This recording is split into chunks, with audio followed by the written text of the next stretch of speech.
I can understand you just fine too. You can talk less loudly, can you?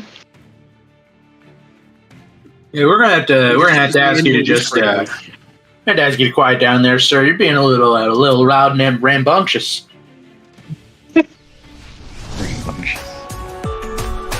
Oh well. I'm just gonna ask Wood bros are both fairly quiet most of the time. Should be fine. Hey, how you doing, Steve? You know, I'm doing all right.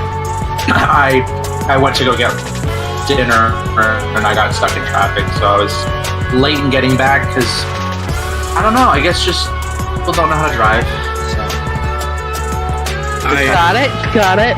I'm of the full opinion that literally all traffic is caused by people not knowing how to merge, and the fact that no driving test ever teaches you how to merge.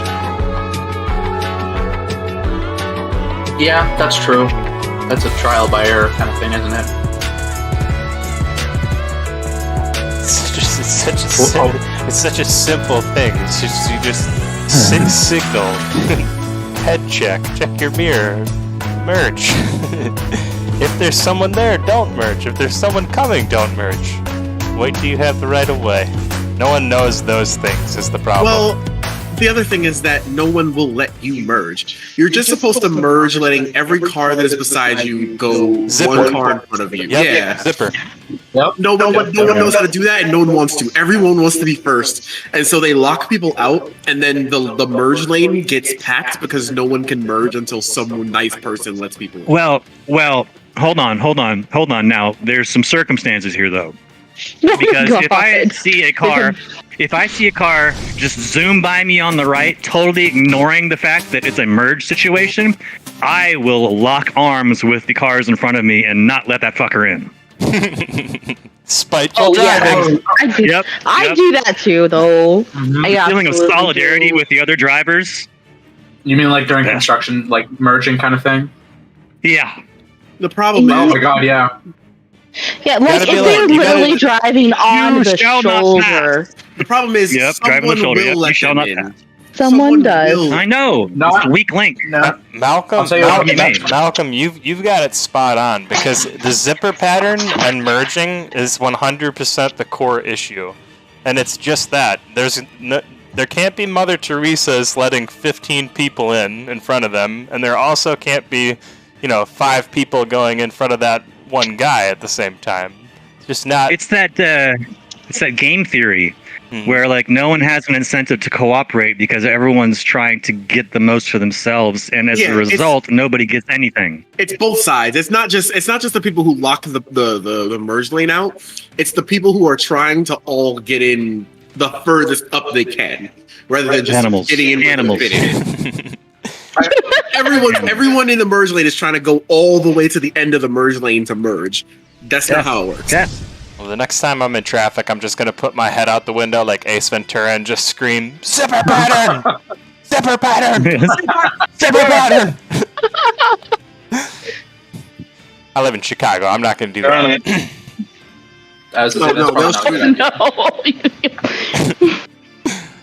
You shouldn't do that anywhere within 100 miles of Detroit. In recent news, I was shot today. It was not good. Ooh, no.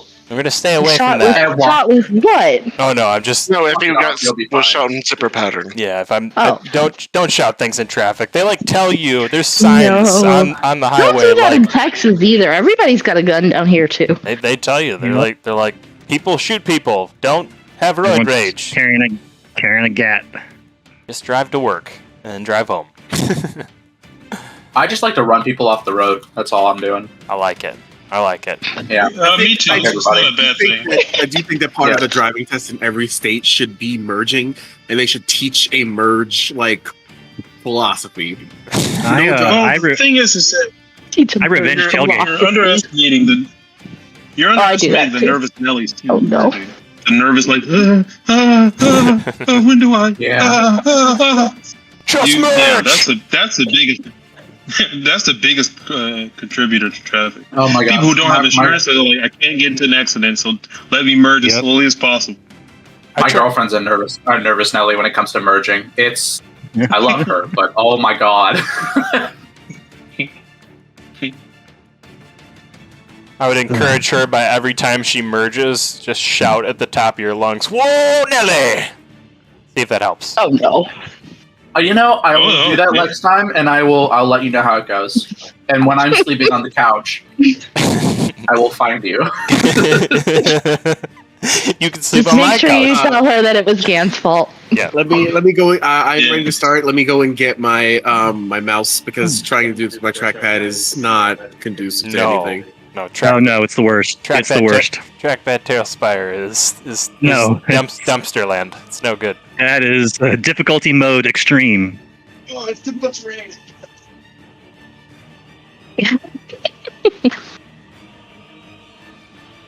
Oh, it's Harbinger. Oh no. R.I.P. Where? I don't see a headless body. Shut up. Ooh. Too soon. Too soon.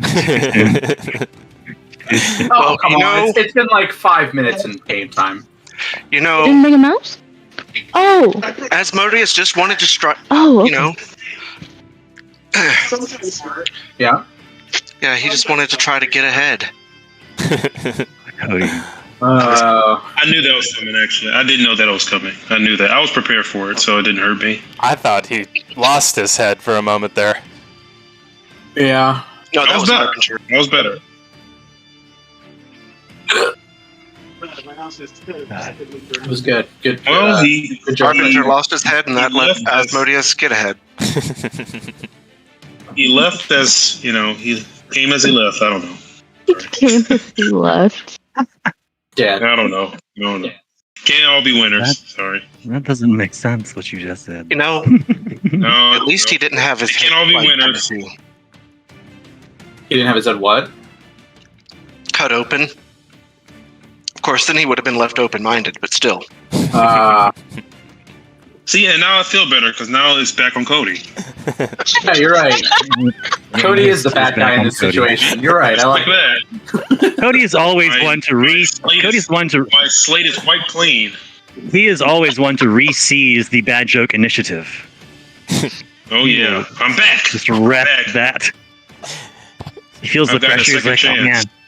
Solid. He's making some corny jokes. Solid pun gets dropped. Cody just pushes all of his chips into the center of the pile. Yeah. Oh man. Yeah. Oh yeah. Where's the rest of the flipping party? I don't know. We got Tyrus, Lyra, Sally. We got Belsay in there. We got a Rock in there. I think we're missing a few players in Tailspire. If I recall, Solitude right around the corner ahead. Oh yeah, that's where Solitude is. She's ahead. She's way up. I see her. Precisely where we left off. Everybody else is behind you, around the corner. I don't see any figurines. What's happening? We're here. I think you can only see figurines that you can see. If you can't, they're out of your view. Right? That could be it. I can click on Solitude and get a general idea of where she is. Well, I have a general idea, but I can't see it. That makes sense. She is in the hallway, and I think you should have control over her. I'm not sure why you wouldn't be able to see her. I can see her. I couldn't see the other. And I remember what is this huge creature? Yeah. Oh, Brian nailed it. What is this? That's why line of sight. And that huge. Yeah. Yes, sir. Line of sight. Rancor. It's a Rancor in the hallway. That huge. In between me and the party. Yeah, that huge Rancor-looking beast. The best thing I had, closest thing I had to the that was the golem. Dark and slimy Icarus monster that had attached itself to the golem and suddenly grappled onto it right before the session ended, pulling it closer and kind of out of the vision of anybody that was in the hallway, so to speak. So I'm going to move him right now at the moment. Just a little bit further. Get him out of my hallway. This is some horror movie shit right here. Just see tentacles. This guy get dragged around the corner screaming. It would have been scarier if it was Solitude, but the clay golem will work.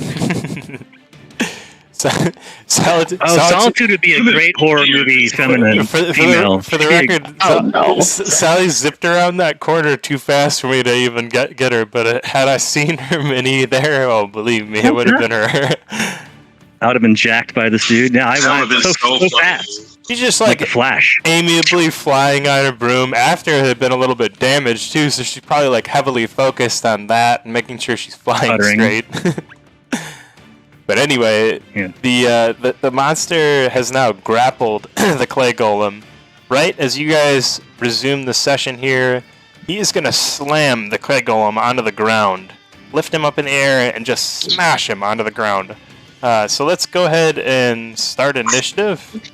And I'll have all you guys roll exclamation init space join. I love Jan's new way of saying roll initiative is roll init space join so no one forgets. That's the only way we're gonna remember, ever. Init join. Is it me or does it look different now? The objection vague. It's like it has no color now or something. Oh, that is weird. Well, it's weird that all of you guys are like a shade of blue. I see color. Oh, and then there's Rock, who is also blue. It looks like he's red. And Orochi's green. Has weird colors. Tally's purple. Solitude's like a bluish purple. In Discord, what are you talking about? Yeah. You don't see a I'm not looking at Discord. Little colored bar next to their initiative check. Oh, yeah, I wasn't looking in Discord. I thought you meant Tailspire. Oh, that's my bad. No, in Discord. I don't know. Are you talking about Tailspire, Steve? No, I was talking about. No, in Discord, there's a little colored thing at the left side. I see the little bar there now. Yeah. We're here talking about practice. I think that's been there for a while. Not a game. Not a game. Not a game. Practice. Oh my god, I'm on third season of that show. Fucking love it. Oh, I'm dumb. Nah. It was there last time we did combat. Look at Woodrose. Woodrose reminds me of Thanos. Where? Thank you. It reminds you of Thanos? Yeah, and just his armor in the what was the Endgame? Was that the last movie? Kind of reminds me. Oh, you know what? I can kind of see that. I'll give you that. Just kind of looked like Thanos. Because Thanos had like gold armor. Kind of reminds me of it.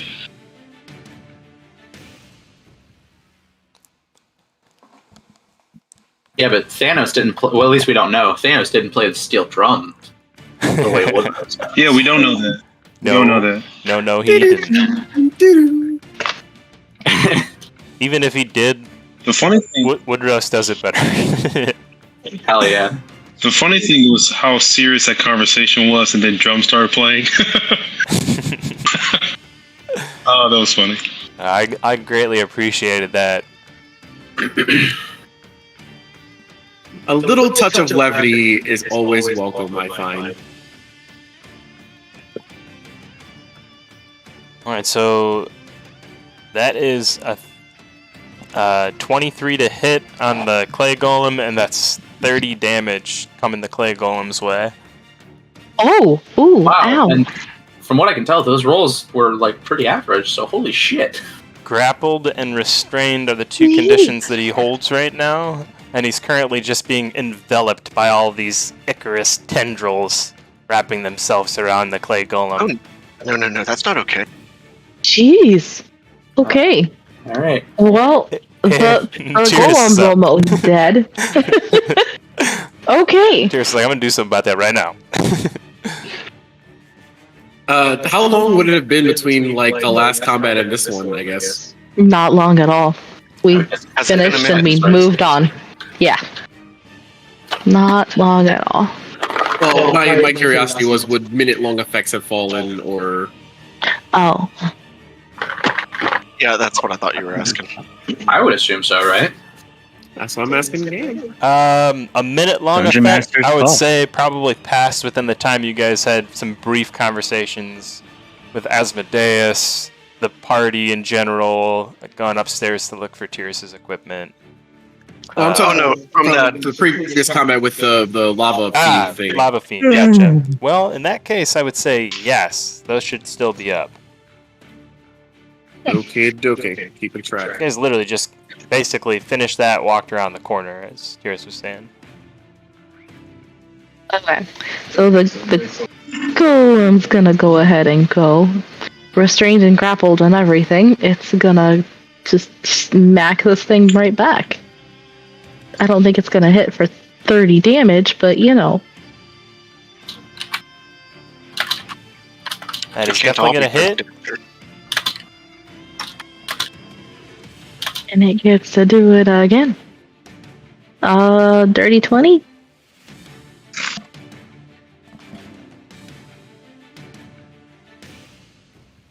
Okay, so it did 10 damage the first time. Does a dirty 20 hit the second time?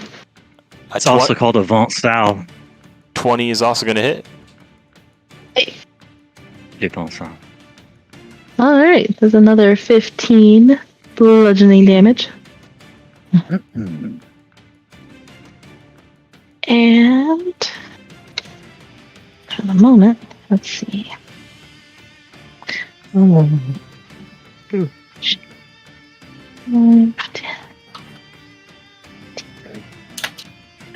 Should be able to get just line of sight and throw just the ray of frost at it. Where?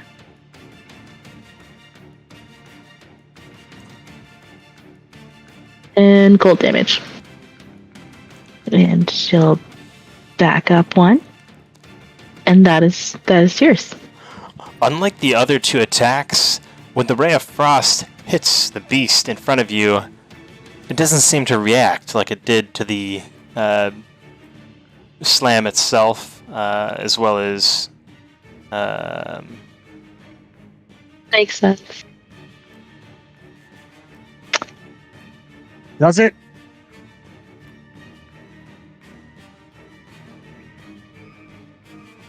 Okay. Okay. The only way you can kill a Rancor is by putting a bone in its mouth. And then throwing a skull at the contraption that lowers the gate.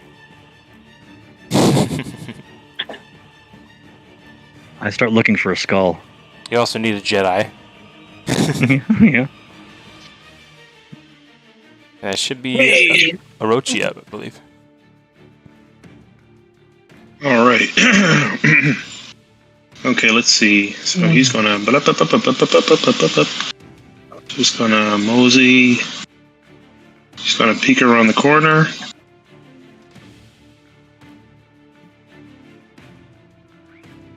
And he's just gonna move right there.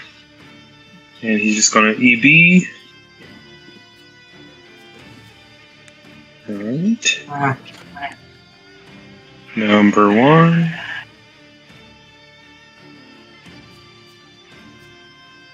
And number 2. Ooh, that's not good. So does a 17 hit?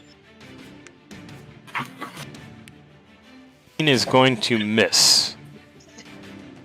17 misses, okay. So not that effective. So he's gonna just move back right here. And that's my turn.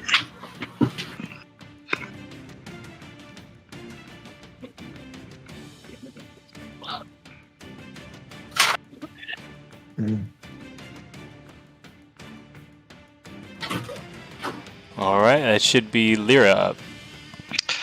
Yeah. I'm looking around at my team. Does anyone here, any of you guys, look particularly injured? I don't think so. All right then. Just gonna see.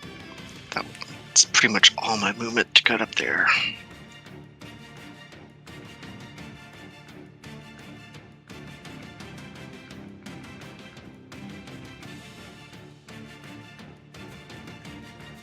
Okay, I have enough movement to get there and then come back around the corner. So that's what I'm going to do. I'm going to go right up. I've been seeing everyone else shoot at something down the hall. So I shall too.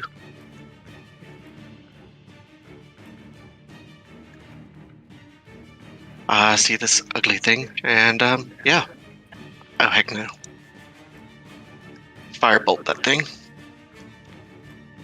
26 for 10 hull damage.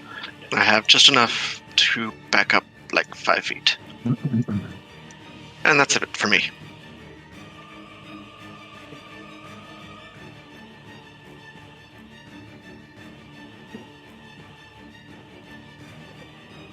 Next.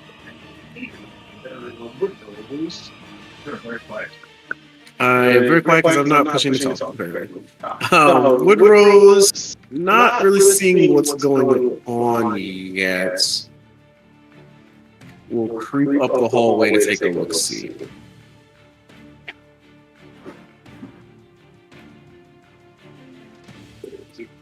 He can't quite get up the hall, so he'll move up forward. If I can actually move him, apparently.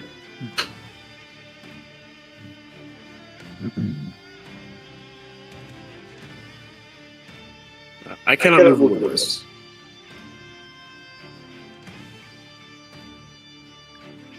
You deselected the measuring tool already? Yep.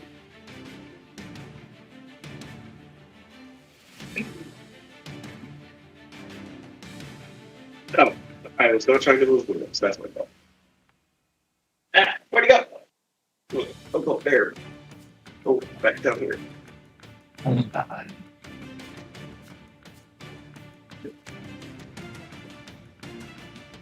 And we'll move up there. And he will do.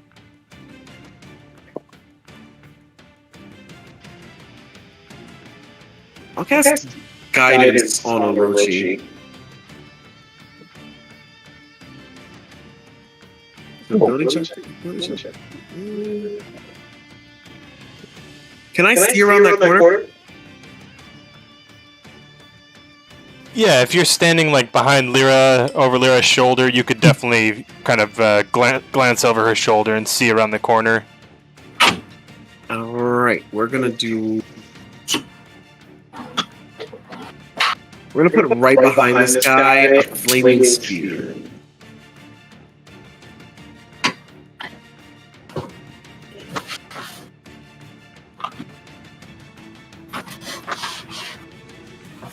He's gonna take dex save 19.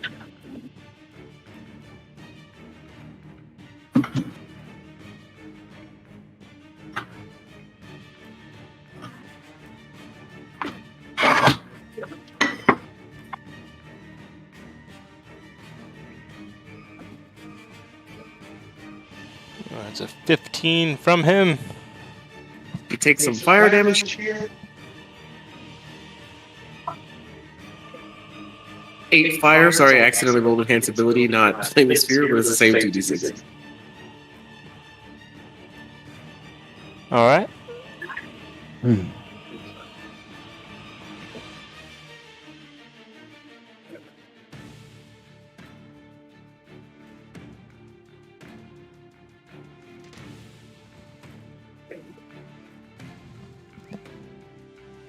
Hey, it's Solitude. From around the corner and down the hall, you hear, "Mon Dieu, un monster!"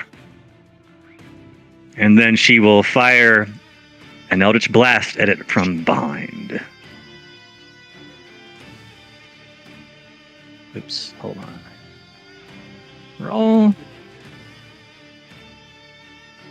No. Would have been good damage, but total miss. And the next one. Here we go. Hit, but opposite spectrum of damage. Only 6 force, but she will push him 10 feet away.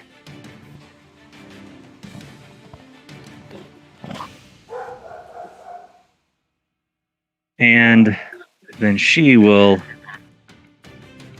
hover back. A little more distance between her and the monster.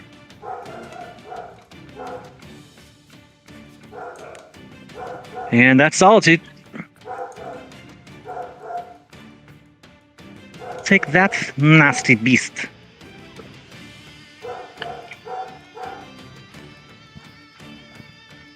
around the corner, see the clay golem and the Icarus monster sort of entangled still, being shoved forward. You see the monster still has a good hold on the clay golem.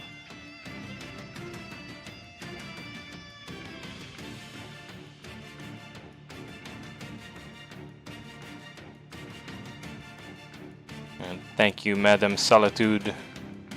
Je vous en prie. We would be lost without your blast to Eldritch. Les blast Eldritch. It should be tally up. Alright.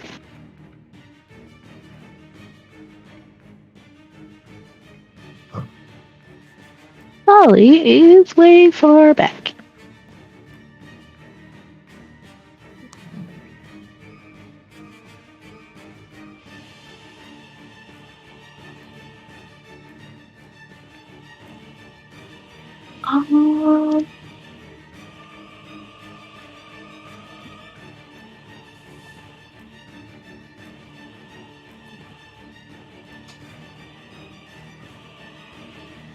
Can I get through this mess of people at all, or not really? You can move through friendly space there. You'd be able to kind of shift past people. Sort of looks like you're moving through the subway station. But movement speed is the same. There's no impingement on your movement at all. Okay. So she'll use a cunning action to bonus action dash so that she can get around the corner. Excuse me, counting through. And then we'll take a couple of throws at this big nasty guy.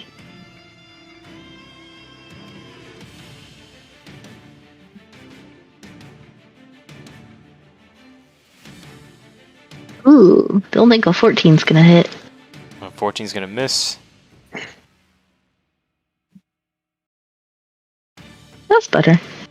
That will hit. Hey. I'm gonna do 11 psychic damage. And 3 sneak attack damage. Solid round. I still have enough movement, and I'm just gonna back up out of the way. That's Tali.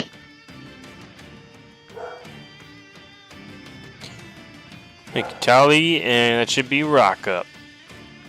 Alright. Rock's gonna run up at full speed. He's got 40 foot of move speed, so he can get up there. He's gonna baseball slide through the clay golem's legs if he can, and try to drop kick this thing in the chest. Ooh. I approve. I approve. If Tali can subway walk, Rock can baseball slide all day through Woodrow's legs. Slid out of the screen. He did too well. Give it the good old baseball slide. Yeah, you over slid second. If I could ump that, I would call it safe, even though you slid into the wall. You see if I can retrieve my mini. You pulled a Cirrus. You were so good, you went to the future. Slid back. Oh no!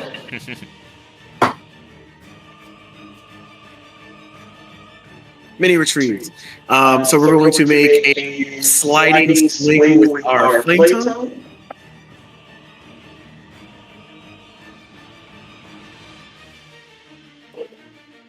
Very. 16 hit. And that is going to miss. We'll go in for one more swing. That's another 16. That's not good. Overstride. Aw. Yeah, that did it. But I will be positioned between, I guess, the flame golem and the thing.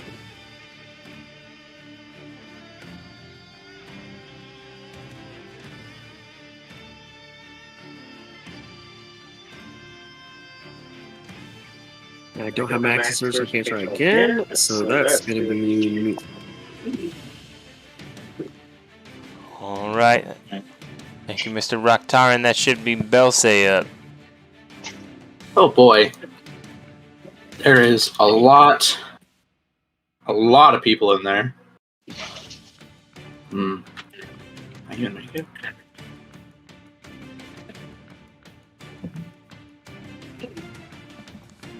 Definitely make it. So could I?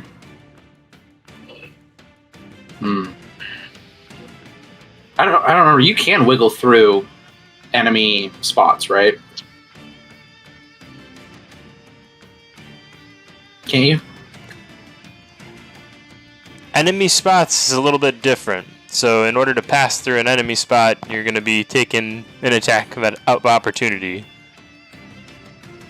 You know what? I'm fine with that. I'm going to do that.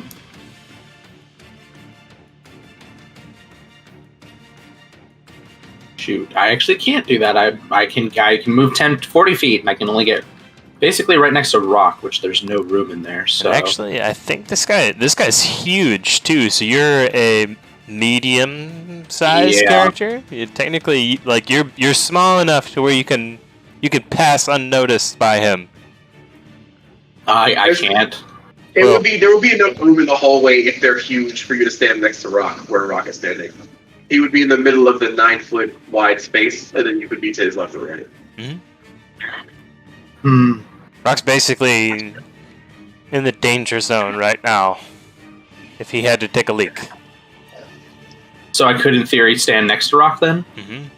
Even though the clay golem's right there? Yes. Okay. Belsey's gonna... Yeah, Belsey's gonna stab at it. Not doing anything fancy. Just gonna take a stab. After squeezing past this thing. Oh, almost a natural 20. 29 to hit.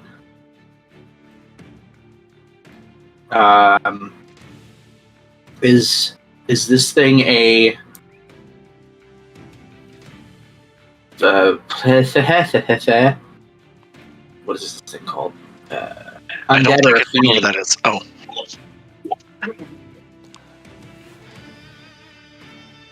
It is actually neither. So then that's going to be 10 damage. Gonna go for another swing. That is a 22 to hit. And that will hit. Alright, and then 16 more damage. So just stab forward, just trying to keep it at arm's length. This thing is creepy as hell. Actually, could I... No, never mind. That's it. And, I guess I can't back... Nope, never mind. That's it. Sorry. Can't move. Keeping it simple.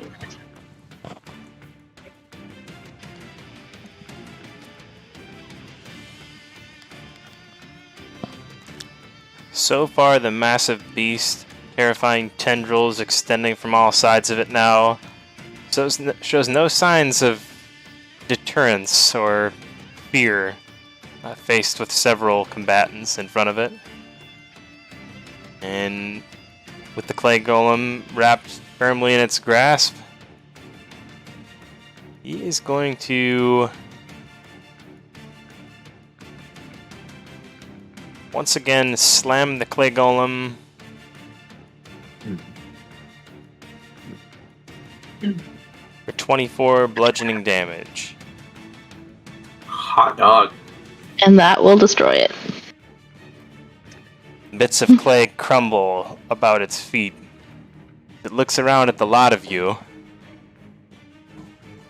Tendrils extend forward from the center of its mass. Gross. And they begin to creep in the direction of the small group of people, overshooting Rock and Belsay, and heading straight for Lyra, Tiris, Woodrose, Orochi, and Tali. No, we don't like this. the tendril splits, forms into two, and suddenly reaches out for Lyra and Tyrus. Shit, it Oh knows. boy. You guys are going to make a dexterity saving throw here. You both should have. Yeah, you both have. What is it? +5? Yeah, +5 to these saves. I don't know that that's gonna help me very much. Oh shit. I mean, it makes it a 13. Rock, Yeah. Belsay, All right, so 34. Lyra, show off. as the beast reaches out in the direction of Lyra and Tyrus, you see its mass begin to shift forward, almost toppling on you. You have a quick decision to make, backward or forward, as it begins to fall, its shadow falling upon you as well. Back. Back, definitely back.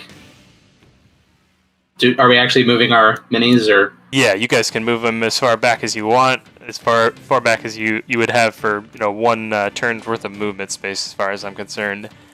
And Jogoth also is going to move forward. You see him press forward in the direction of Tyrus and Lyra. He's going to literally move right in front of them, guys, so I'm not sure how far you would want to move back, but he's going to move basically on top of you if you don't move back further. I couldn't get further back because it was a split, but give me a second, let me adjust that. Could I try to push back against it? Yep. To keep it from coming forward? And Yep. so instead of moving back, could I have stood my ground and tried to resist, basically? Well, you're going to make a dex saving throw, so you're not going to be resisting. You're going to be basically moving out of the round. You can try that, but it's going to be a different kind of save. One that I'm going to have to come up with on the fly. And yeah, let's roll with it. Can I help? As we're in the same general position. Sure. Ooh. Yeah, so instead of trying to dodge out of the way, I'm definitely trying to, keep it from coming forward towards its potential new victims. All right, I'm going to say instead of a dex save, we'll say strength check. Does that make sense? You're going to try and basically hold it back? Yeah, contested strength makes total sense.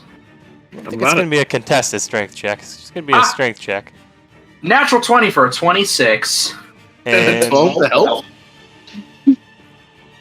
I would say that is going to be enough to dig your heels into the dirt, clay that may be some of the clay golem even, and you begin to slide back slowly. So it doesn't have an easy route to Tyrus and Lyra, but it shoves you back like a defensive tackle would do to a wide receiver. Aha! None of you got that. I don't know what that means, but okay. Wow, that's crazy. That thing. Steve, think 400 pounds versus 180 pounds. Think sumo versus me. Oh no, it makes total sense. Shoves you backwards, and I'm gonna say also now you and Rock are gonna need to make dex saves as well. Rock +5. That'd be 17 total. Oh shit balls. But I get wait, nope, that's only on magical. And but I do still get a +5 to that. So 15. Liren, you are completely safe. You are able to slip away from the Icarus tendril that stretches out in your direction. However, Tyrus, Belsay, and Rock are not as lucky. I'm sorry. Yeah, Tyrus, Belsay, and Rock are not as lucky. Each of you are going to be knocked prone. Oh, I wouldn't have gotten the +5 anyway. It's already accounted for. Oops. And you're going to be taking 2d10 bludgeoning damage as the creature basically begins to roll over you. The toppling figure eventually envelops over you and smushes you like a gigantic basketball would do to a small ant. Ew. Oh god, this thing must smell terrible. Oops, sorry about that. And how much damage? it should be 2d10 bludgeoning damage for you guys. I can roll 2d10 here. If you guys didn't. Doesn't look like anybody did. That should be 13 bludgeoning damage to Belsay and Rock. And it's going to be...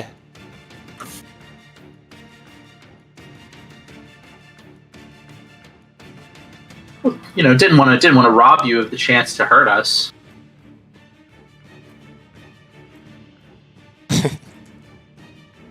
Rob me of these chances with this thing, please. He's dangerous. All right, let's see. That should be 40-10 plus 8. 29 slam damage is coming your way there, Tyrus, as he picks up your body and sort of wraps its tendrils all around you, only exposing one half of your body, basically your front-facing part of your body, and then slams that part of your body down on the ground. Who's taking the damage? I think that was Tyrus, and you guys being Rock and Belsay should have taken 13. Yes. I am going to seeing this thing as my face is pressed against the ground. Belsay's face is pressed against the ground. He'll snap his finger, and Tyrus takes no damage. How much damage was that? 29? What? That was 29 damage, right? Uh-huh. Belsay takes the damage. As Belsay! He absorbs the crushing weight of this thing and slows it down enough so that it does not damage Tyrus. Good retention pally move there. Yep. Super. First time I've ever gotten to use my Aura of Guardian.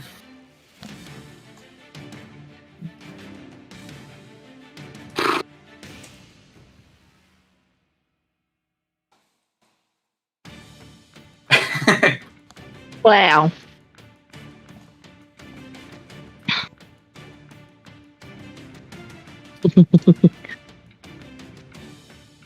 Oof. Thanks, Belsay.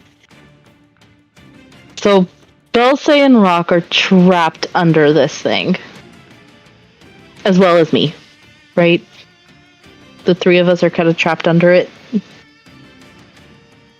Well, currently you have been just basically enveloped by these tendrils. It's slammed you down on the ground, and you're like literally laying face down on the ground, still enveloped in this thing's tendrils. You are restrained and also grappled.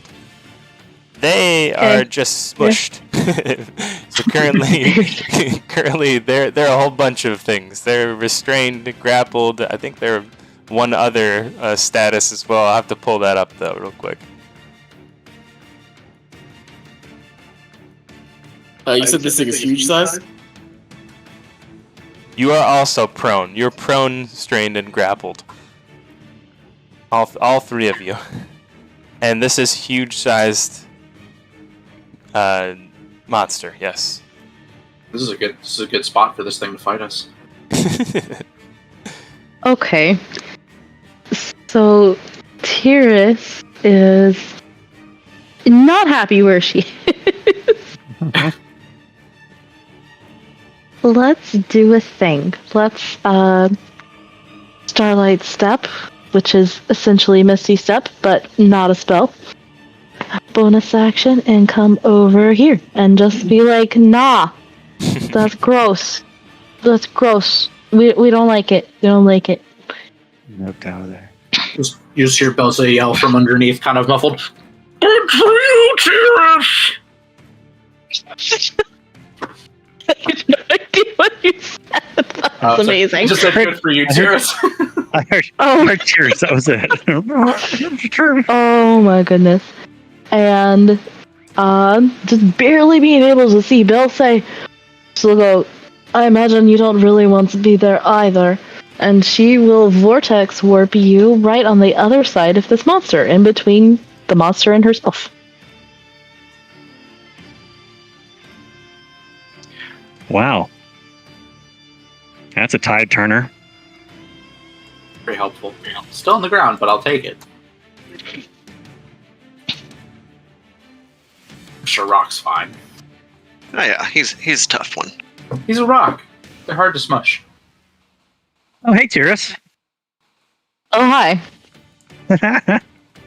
Well, then he can get himself out as well. That's it for Tyrus.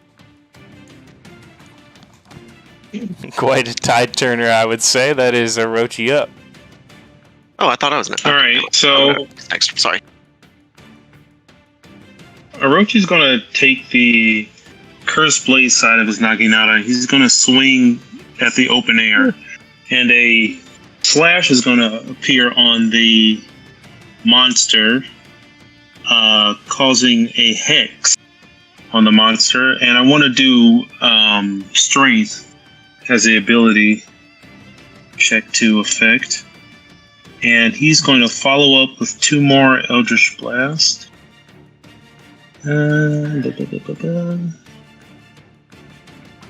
Alright. Number 1 and number 2. Ooh, sweet.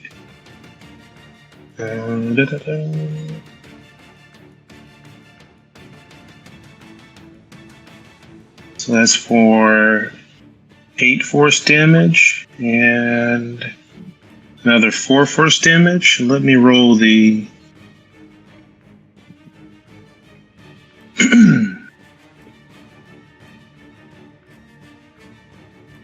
Alright.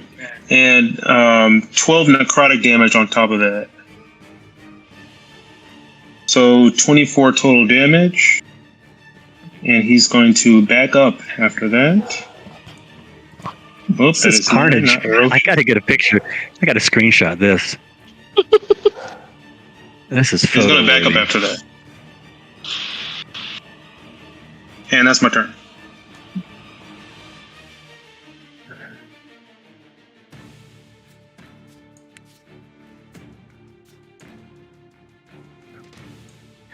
Okay. Jan, did it look like the necrotic damage affected him?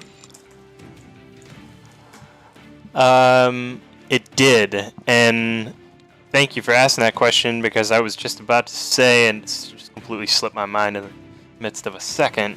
This is like the most effective damage turn you've seen so far. Not from a numbers perspective, but just from the reaction from the Icarus mass in front of you. All right, he'll shout out that necromantic damage is particularly effective against it. Yeah, and that's my turn. All right. I believe that's me next. Lyrin is going to back up a little bit right here behind Woodrose to get a more straight line of sight on this thing and shoot a ray-like beam at this thing for a rolling 16 to hit.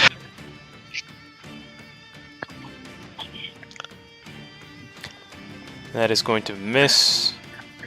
Hold on 1 sec. Can I do this after I see the thing, or?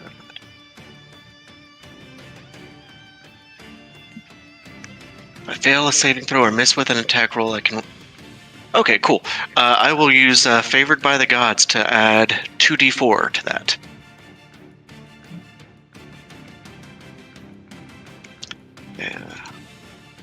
Yeah. Making that a 19. Hoping? That is going to hit. Oh, thank goodness. As I cast Ray of Enfeeblement on that guy. Ooh. I did not mean to cast roll that again, sorry.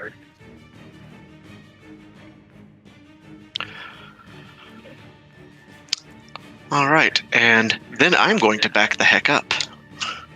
Because that is a nope creature. And that is my turn. And at the end of its turn, it can make a con save to try and end the effect. Creature. It is. It's a nope creature. Lots of tentacles. So there's fake fiends, undead, and then nopes. I like it. You are correct.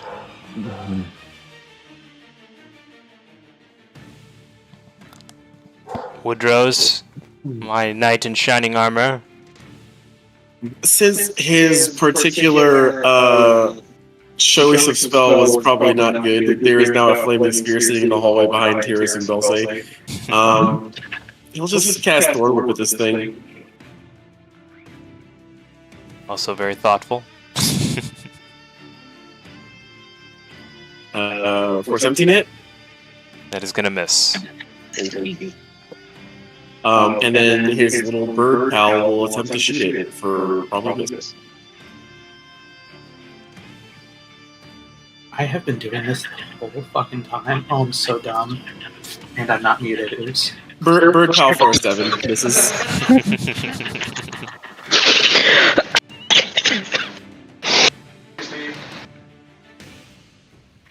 Bird pal misses with a 7. Falcon punch. Punches the wall.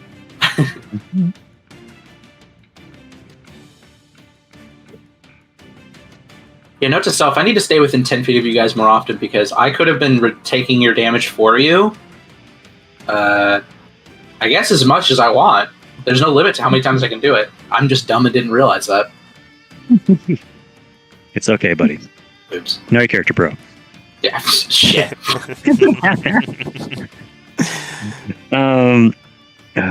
With that noted, Solitude will squint her eyes and look down the hallway at this nope creature, the creature of the nope.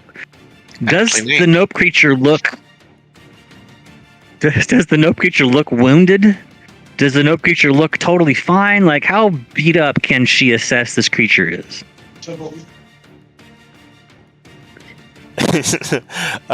Pretty good shape still.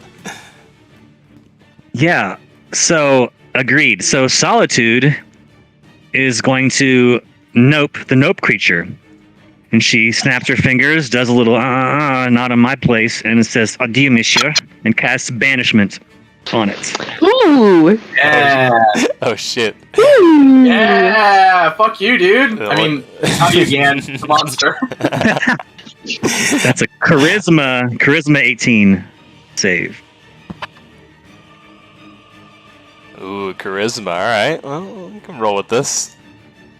You can tell he's got a low charisma because he's also carrying that book on how to understand women that Orochi has. He's got his own copy. Oh. Error. Let me see here. Let's take a look. Charisma's not very powerful. A little +1 bonus. See if he gets banished. It's a 16. He's more charismatic than Rock. Jesus. All right. Banishment goes off, folks. Dude, yes. So as long as we maintain concentration, yeah, if he's native to this plane, he's away for just the duration of the spell, which is 1 minute.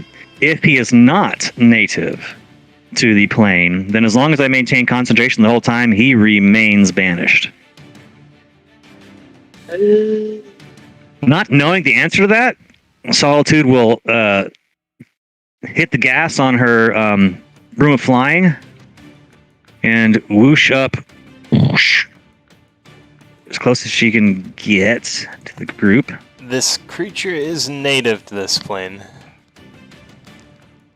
Okay, well then he's just gone for a minute. She will say, I have banished him temporarily, but he will come back within 1 minute, so we must make haste, we? So that will prepare yourself for when he returns. Either way, I can only hold him off for so long. N'est-ce pas? Yeah. That would be We can cover a lot. We can cover a lot of ground in a minute. If we're gone when it gets back, perhaps it will just continue to wander. Who knows? Well then, yes, let us keep going. Yes? Oui. Yeah, It hurt a little bit. I'll be honest. The nope creature. I can also put up a wall to block its path. Technical term for that creature. What is it? It is one of the nope kind. Oh God. I've never heard of that. I thought it was perhaps from a different plane. I thought it was from Ethiopia, but I was wrong. Oh wow, that's not bad, John. That wasn't bad. Throw That myself in wasn't the lava. bad. It wasn't bad. All right. Let's that many tentacles. the group. It's definitely of the nope kind. Could be the nope, the leader of No. the No land. Come on, no one's Polish out there? What's up? His dad's name is Christopher. Sally's back here, like, shoving people on the backside, like, go! Go! Go! Um, I'm gonna stop here and let other people get in front of me. I am not the rogue. I am not the scout. I'll scout. I'm gonna stealth. I'm going to. That's a combination of scouting and stealthing. It's called stealthing, and that's what I'm going to do. Efficient. Very efficient. Saves time, exactly. So here's my stealth roll. Sounds like a Tim Burton monster. There's a better roll, folks. That's a 28, and I'm just gonna pile on a la Liron now and get my extra D4. There we go, 32. And I'll skulk around the corner, see what there is to see over here. Perhaps there are more nasty monsters. But not going super slow because we do have to get some distance between us and the nope, the creature of the nope. This is an interesting area. What do I see here again? This is a bit of a T intersection. You come to a bit of a crossroads. You see a path to your left that kind of winds around the rock structure just to your left on the wall, and you also see a path to your right that looks like it may open up into a broader room. So the hallway is a little bit wider than the hallway you've been facing down. Okay. She'll report back to the group. Whoosh. All right. It seems there's a split. Have telepathy if you need it. Oh. To Tommy. Okay. It seems there is a split up here. One corridor, that's a fun word to say, one corridor goes to a room, and the other corridor continues on. I think we should inspect the room first, But, let us reach in the corridor. Sounds like a blind dead end. Not interested. I don't think we have time for inspections. All right. We shall continue on then. All right. Way in the back, Tali's like, go. As you the hall monitor. You walk down that hallway, just as you pass that room, Solitude, you look to your right and you get a view of what's in that broader hallway. You can see just barely in the dark, dimly lit room that there's what looks to be some kind of a rope or cable hanging down from the ceiling. Ooh. And the ceiling above you is like solid dirt, clay, stone. You're not really sure what it is above you, but it looks like earth. Okay. She'll put out the hold signal. Does anyone have an idea, perhaps, where we are in relation to the above ground?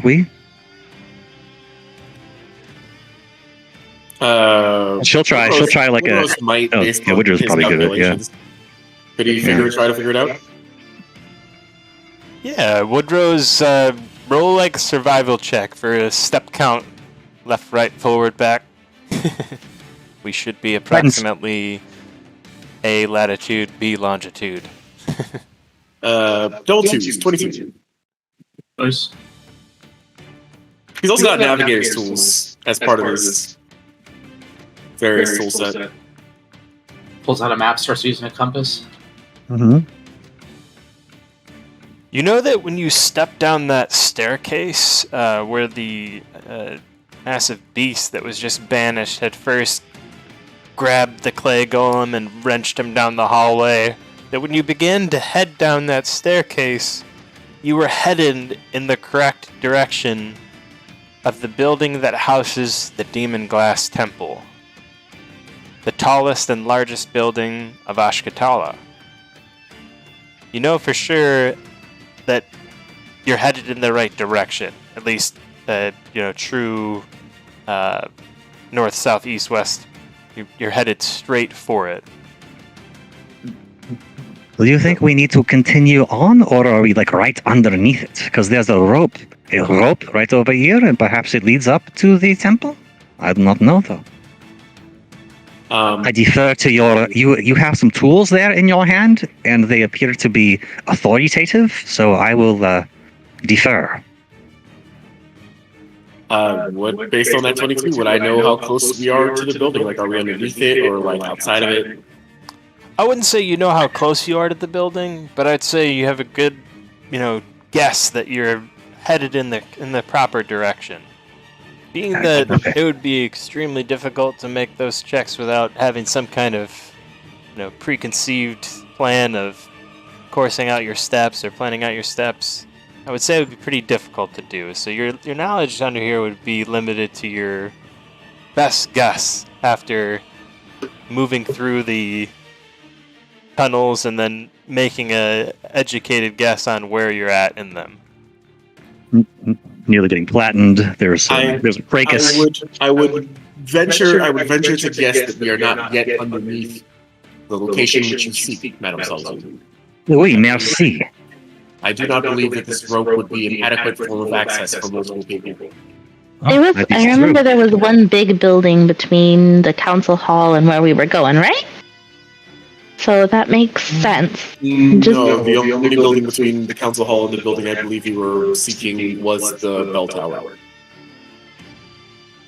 Oh. All right, well, let's continue down the hallway then. I think we are not yet to our destination. That would be something that I could remember, right? Like that fact. Because we did visit the bell tower. Well, you're talking about with Woodrose, right? Yeah, Woodrose I think did it's smarter to play here with Rock, because Rock walked through these tunnels to get there. Makes sense. So Rock had to get in the tunnel somehow.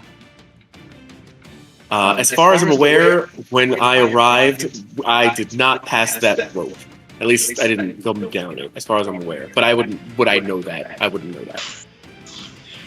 Like, me, Malcolm wouldn't know that. Solitude continues on down the hallway, I think. Right? Because I don't think we're there yet. Just gonna send Malcolm a quick message here. Uh-oh. This whisper brought to you by, Tailspire. And Tip-Top Table. For all your chopping top tables of... Tip-top and don't stop. Tip-top, you don't stop. Ooh. Tip-top, you don't. Oh my god. I play D&D.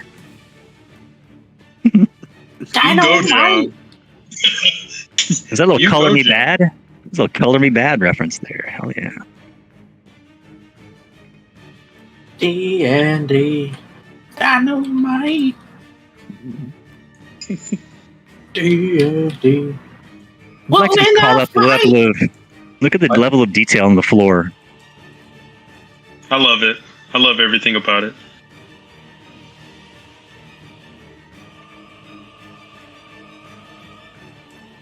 Not ideal for high-heeled stilettos, but that's why I'm on a broom. I mean, I would imagine most adventuring situations are not ideal for high heels. Yeah. Again, that's why he's on a broom. You'll never know, Dusty. You never know. It's just my I think you would. my hot take.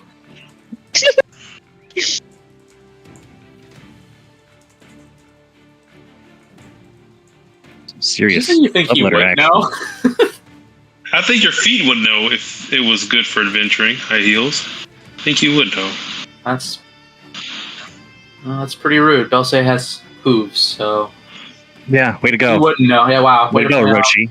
something Yeah. he'll never be able to experience. How dare you? Yeah, great. It would. Orochi would do that. Yeah. Rock would would. tap Solitude on the shoulder and say,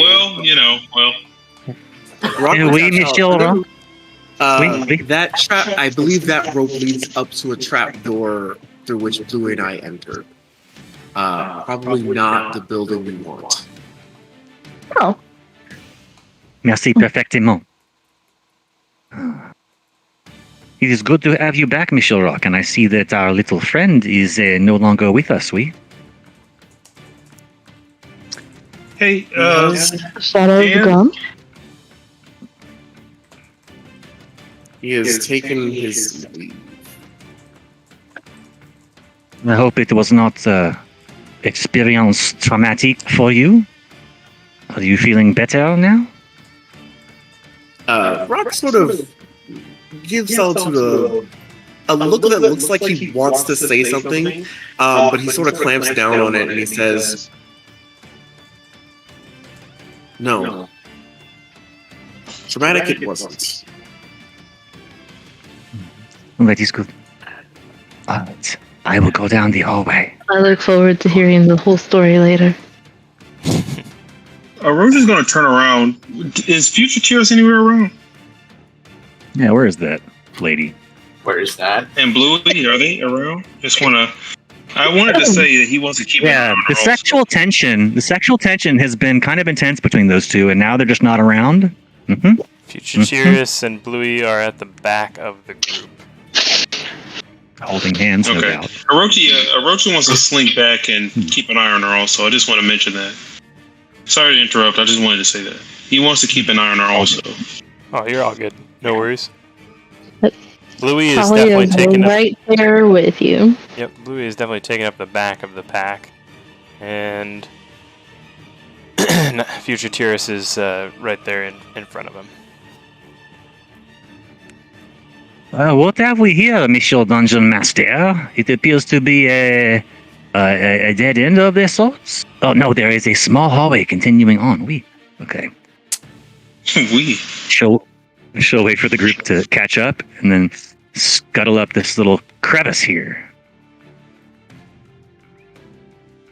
I bet these rocks are filled with all sorts of fantastic ores and minerals, but no time to dig. As you wind deeper and deeper into the cave, you see bits and pieces of the black Icarus slime that looked like the creature you saw before. Oh shit. You see it smeared on the walls, smeared on the ground, and the further and further you get down the cave here, the more of it you see. Okay. Are we sure Yeah. there's not perhaps another? Am I lost? Is this a dead end? What's happening here? No, it curves. No, you can curves? see that there's like an area to the left of Solitude, Right there. and it looks like it winds around. There's definitely enough space for her to fit through. It's a little bit tight. She can push both of her shoulders easily enough through. And as you wind into that hallway, you see more cave. Okay. So be it. Hear nothing besides the crumbling of the earth underneath your own footsteps. Behind He's you, you gonna- hear Rock and Woodrose kind of nattering to each other about directions. And you'll hear a tapping from behind you, Solitude. Wait. Solitude. Yes, Michel? I was talking to Oui, Woodrose Michel. about where you had been before. I think perhaps I was mistaken. I think the trapdoor leads where we want to go. Perhaps not further into this awful stench. If that is what you think, you have the compass, so hey. And she'll turn around and double back.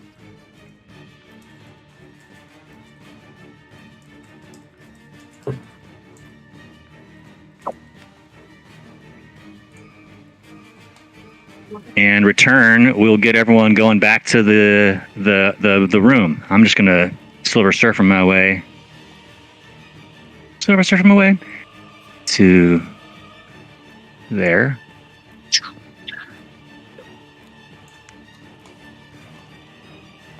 Any creepy crawlies in this room? Hello? Hello?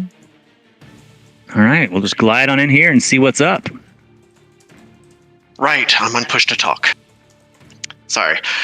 I was going to say, so we just not going this way. Michel Rock believes that this is the closest point of escape to the garden area. And the pathway of the other routes was getting a bit windy and filled with icky ichor and black goo. Oh, like I think we should... Yes, we should get the top side. Perhaps the FCC nope Mount. creature's home. Oh, big nope. Yeah, up. Up is much better. Ooh. Yeah. Do you need a boost, Michel Woodrose? Well, you can use my broom. Can he? How much does he weigh? Woodrose weighs like 400 pounds. My broom can carry... Can't imagine 400. 400 pounds. So... But with me on it... The ceiling is about between 20 and 25 feet high. And you can see as you approach the rope that's dangling out of what seems like the ceiling. You get underneath it, you can see that it's clearly like a muddy, dirty, moldy trapdoor. You can see a small brass handle that dangles freely from it in its closed position. But further down the hallway, just at the end of the hallway, almost pushed against the wall, you see another, even rattier looking rope-like ladder. This one is hanging from pure earth. There's no trapdoor. It looks to literally just sprout out of the ground and shoot downwards. A rope ladder, perhaps lost, buried, forgotten? You never know. Around the trapdoor, can Woodrose cast Mold Earth to shove some of the earth away? Ooh. Absolutely. Fancy. It is fancy. It does fall under the category of fancy. I'm glad I didn't know what I was going to need this for, but I'm glad I took it today. Yeah, that was very good.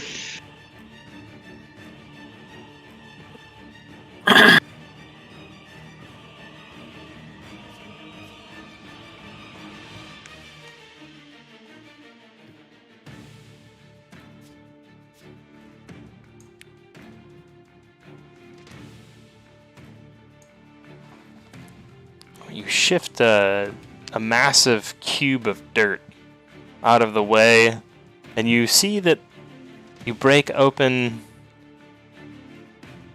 well, not daylight, but demon light, we'll say. Oh, Lord. I'm going up. And then I'm going to send my broom back down to transport anyone else that needs carriage. I can order it to fly remotely. Solitude, before you go. Oui? We have a number of, I believe, friendly companions. I'm sorry, I'm blanking what they're called. Familiars. Perhaps one of them should go first. Oh, you're almost kind, Michel Belser. Could you say fine with me? Is this ladder going down or up? It goes up. I mean, I guess it goes both ways. It's a ladder. That's funny. That was funny. My real question was From your the direction. perspective, it's going up. Gotcha. So we're excavating earth from the ceiling and then towards and then the ladder goes up into that space. I'll give you a little bit of visual here. And yes, the ladder does go up into what looks to be outside. You can see the skies above, as well as what looks to be, well, I shouldn't say the skies above. You can see the maelstrom above.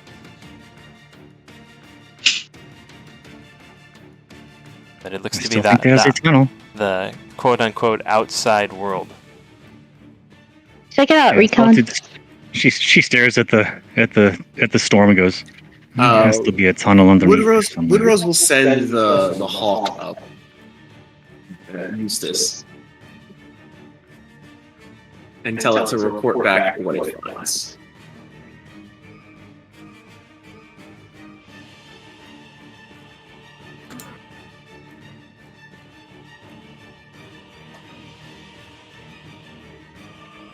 He will. Bon chance, little creature. I do not have any more second level slots. I wanted to cast invisibility on it.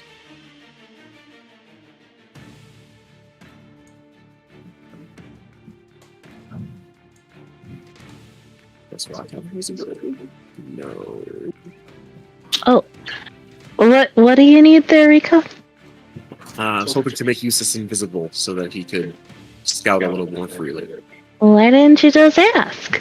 And she blows a very, very quiet, solid single note from her flute and turns Eustace invisible with invisibility. Okay, and he will fly up and out and take a look around.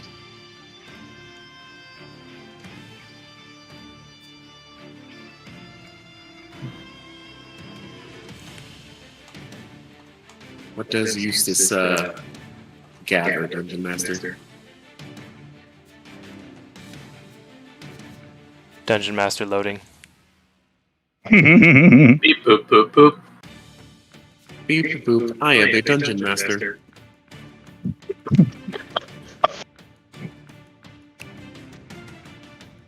Logar's reached 100%. You see all around you what look like reeds poking from out of the dirt and rising up high into the sky. Some sort of strange garden. There's also pedestals, and atop each of them glows a burning flame. They seem to lead up a staircase. The staircase winds upward. It looks like several stories, maybe 4 or 5 from the glimpse of it. Up to what looks to be a large gathering of individuals. Some don blue robes. There are others mounting massive claw-footed beasts. And of course, a collection of Rakshasa councilmen gathered around what looks to be some sort of pedestal or statue of some kind.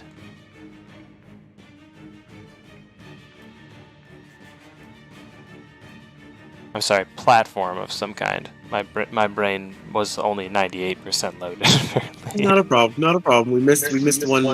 Just one item from the loading. It's an artifact. It's fine. One item did not load. We will. When Eustace returns and reports, he'll share that information with the group.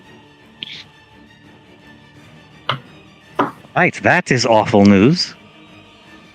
Perhaps we should make a move. Or wait. Yeah, does that sound like the gathering of Rakshasa that we have to stop and get my equipment back from? Yeah, Oh, your equipment in the chest. Future jury's nods. Chronomancer. Oh, that's yeah. The other one, yeah. Gear, though. You have your regular gear. That's not what I meant. What tricks do we have up our sleeves, wizards? I could deguise myself and go up as a Rakshasa, but that is a bit risky. I'm fairly sure that all of the Rakshasa that they know are there, so an extra one might be rather, as you would say, Hey, guys. it's solitude. Hey guys, how's it going? You guys doing a summoning or something here? This is my first day on the job. I just got out of Rakshasa school. Yeah, Here's an extra guy. That's a great temple here, huh? This place is nice. Where's the tunnel underneath the storm? Oh my god. So our options are to either potentially let them complete whatever ritual it is that they are intending here, or to wait it out. What I shall think we? I remember something about the ritual. We needing to stop it because it would be very bad if they were able to control the time. So I think we may have to. How many Rakshasa were up there? Eustace? Too many to count. Oh, great. Oh no. I want to point out, was it not just last week where we struggled against one? We didn't really struggle. I mean, like, Rocktar. Maybe- down person. No, I'm kidding. That's Malcolm talking. Okay. Well, we could try invisibility. What kind of diversion could we? Better idea. Alright. Eustace is still invisible for another hour. Mhm. How big is the SCM? And it's my pocket watch. You've seen it. And she does this with her hand. Perhaps he could retrieve it and interrupt their ritual, and we could escape without having to engage the entire group. We It's prefer. easy enough, and it's worth trying. It's quick. It's relatively low risk. I say go. Future Tyrus chimes in from the back of the group. It is of the utmost importance that they do not complete that ritual. Why? If they use the chrono manipulator as it's intended, or have figured out how to do so, which they may have at this point. She detailed a little bit before about how they had questioned her about Tyrus, and this is just retconning Tyrus and the capabilities that she had from a young age, basically the difference between our Tyrus and future Tyrus and capabilities. And future Tyrus had obviously had some more time to surpass and learn and grow. She had come up with a few things that Tyrus is not aware of. They tortured future Tyrus and roughed Tyrus up to try and get an idea of some of these things. But future Tyrus tells you that she didn't give them that information. But she explains if they use the SCM as intended, they will have the power of time in their hands. That we must not allow to happen. As soon as they leave our here and now with that device, it might as well be lost to us forever. This is our chance to recover it. This is our chance to right things. This is our chance to send our Tyrus on a jump that has some meaning. She refers to our Tyrus like that.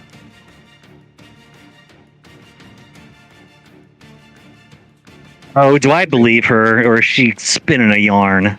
I kind of want to. I was wondering that myself. Yeah, we all want to. Roche has been looking at her. You want to say insight check? I'll be We all honest. want an insight check. I'm gonna say your character believes exactly what you believe at this point, without rolling any insight checks. Okay. That So bell your insight check is a true gut check at this point. Okay. Roche is going to say, what if we simply destroy it? That may be the most wise thing I've ever heard, says future Tyrus. And that is what I intend to do. But not before we have righted a few wrongs. And what wrong is that? We really don't have time to discuss this any further. You have a choice now. Okay. You can either trust me or not trust me. I have divulged all the information I can, and as Tally said, we are out of time to talk. The time for action has come. She extends out her Alright. hand to Orochi. You've learned to trust Tiris. That is me. I am her. Just long ago. Your memory must be foggy, because I've never trusted Tiris. I think we should destroy it, he says to everybody else. Perhaps we could make that decision when the device is within our possession. Future Tiris smiles and laughs, and she says, "Oh, so we're there, huh?" Just kind of shrugs with a knowing understanding of the situation. I mean, Almost, and let me fully explain this too. Almost to suggest that she knows something you don't, which I'm sure she would. yeah, That's but funny. the last time, like, she should know that the last time him and Tiris talked, it wasn't good. So he wouldn't trust Tiris. It's pretty accurate to the character, but he's going to say, well, I'm sorry, I forgot the name of his hawk. Did he see the device? Like, did he see it? Did he see it? Did Woodrow's hawk see the device? You did not. Oh, okay. I was going to send the hawk a little further to explore and see if he actually did see it on this platform that they are surrounding. I think that future Tiris is right. We have to give this a shot. Where is your hawk? I will give it the guidons. Destroy it. It's on his shoulder. All right, she'll draw a little icy rune in her hand and plant it on the invisible bird's head and give it guidance. He'll also give it enhanced ability. Dexterity. Super bird. It already has advantage if it was invisible. On dexterity checks? Only on stealth. Yeah, I want him to, like, if he has to try and pick up something, I want him to also have that. You would rather have that in... Is that perception? Oh, never Perception. mind. Rock is doing enhanced ability. What's it called? Woodrose. Yeah. I thought Woodrose cast invisibility. No, I did. Oh, I'm did. so confused. it's okay. We'll give enhanced ability to the thing, so it has advantage on sleight of hand and stuff like that. Dex checks. Love it. If you It's in can your find hands, little bird. if you can find it and retrieve it, that might be the easiest. If not, look for an opportunity to create a massive diversion. I don't know. I do not know what is up there, really. Useless will find out. Bonne chance, little bird. Send Invisible Eustace off on his horrible mission to fight Complicated quest. uncountable rock. To defeat uncountable Rakshasa and steal this item if it's there.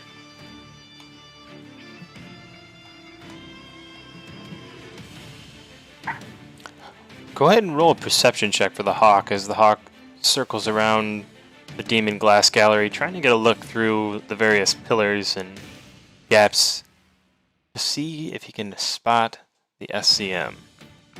Dirty 20. No guidance yet.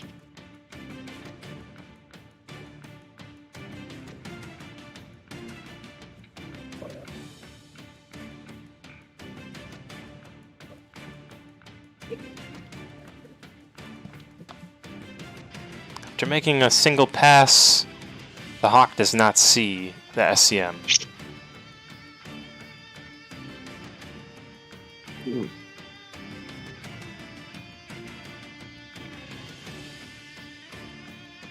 I think it'll probably take a couple more passes just in case. It's autonomous, so it has its own intelligence.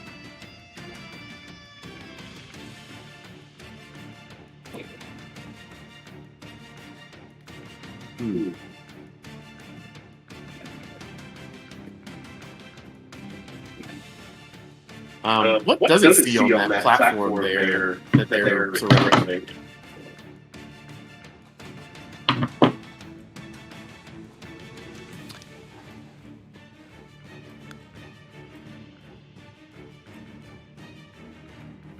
A single Rakshasa stands on what looks to be a recently constructed platform. And before him, there appears to be some sort of circular portal glowing and shimmering with a white and blue light. It's only partially formed at the moment.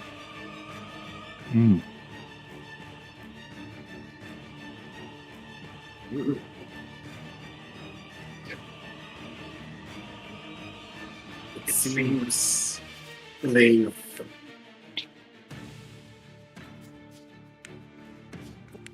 communicating with telepathically, when will say, it seems they've succeeded in creating some sort of shimmering white portal.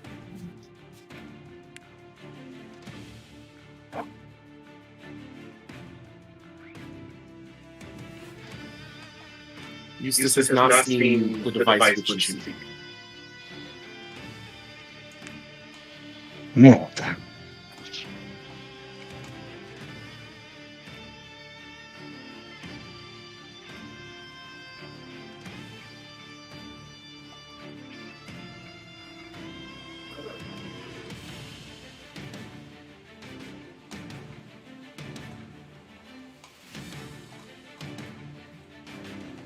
Hello. Yeah. It's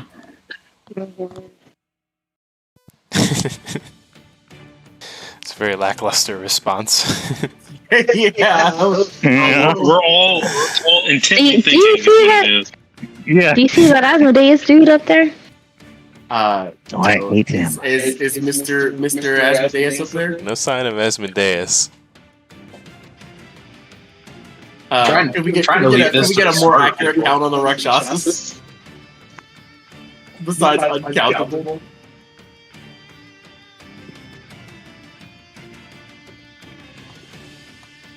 I mean, Belzy's trying to leave this to the smarter people. We're trying to formulate a plan. We're trying to gather information before we launch it and die. Yeah. That doesn't sound like us. No, not at all. The letter. No, I'm kidding.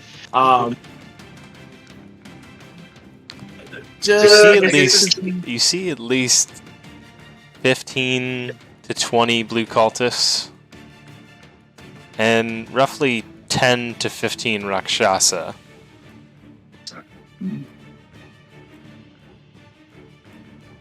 How lovely.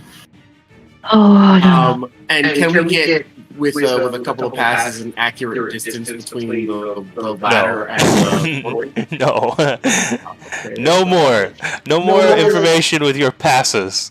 I'm trying. Unless you have all of your questions in a single pass, I'm definitely making that bird get spotted. It's just flying around this building like an annoying Perseus bird. Hey, it's invisible. Oh, I didn't know it was invisible. I missed that part. No, we can cast visibility on it. Oh, well, in that case, feel free. You could fly around 50 times, I guess, and figure out every bit of detail about this place and then take it down from the outside in. Fair. Because that'll be super fun to do, I'm sure. What is their main? I really need to make guards start finding you guys, don't I?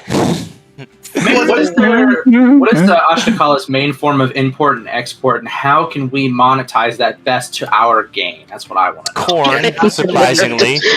Corn and sugar. And Jesus Christ, Wow! All right, got a corner of that market. I'm not sure how we could take all these creatures in combat. That's our only concern right now. I have it. Wait. What? Sorry. Belly say you can do the locate the object spell. Why don't you just do that? That my AC does. I did bring that. I could do that. I suppose. Sure. Belly will cast locate object. He'll Start. You would be familiar with it. I mean, it is essentially her spellcasting focus. What's that? So you would be familiar. It's essentially Tyrus' spellcasting focus. You've seen it before. You're familiar with it. Yeah. Okay. You see his eyes immediately go bloodshot. And seem to glow a bright red as he kind of looks around and sort of in almost like a predator's heat vision kind of way. He's looking around, trying to see where he can see the object in the distance or how close it is. Kind of get a feel for it. Love it. Very Terminator. Yeah, I like that description. Any predator description is a good description. But, it makes sense. It's all, eyes get bloodshot. That's how he casts his magic. So, it's only within 1,000 feet, though. I don't think you can increase that by... I don't think you can upcast locate object. You cannot. It should work. Yeah. It works close enough. 1,000 feet for up to 10 minutes. The direction you sense is upwards, and in the direction of the Demon Glass Gallery. And the Demon Glass Gallery is the big building, right? Yeah, the same one that Eustace has been flying around. Yeah. Balls. Well, for being honest, I didn't really get much more information than what we already have. It's in the Demon Glass Gallery. Hmm. At least we know for sure that it's there. That's something. I think one of us is going to have to get down and dirty. Could create a fog cloud. I can waltz in there like I own the place looking like a Mr. Asmo. He's somebody that wouldn't be up there, right? We could do that, I could go as his assistant. Good. I think the best thing we can do is confront them head on. It won't be long now before that alarm sounds. Tears, talking to future Tears, is there something that maybe you know that you might not have told us that could help us out? And at the same time, I would like to subtle cast Detect Thoughts towards her.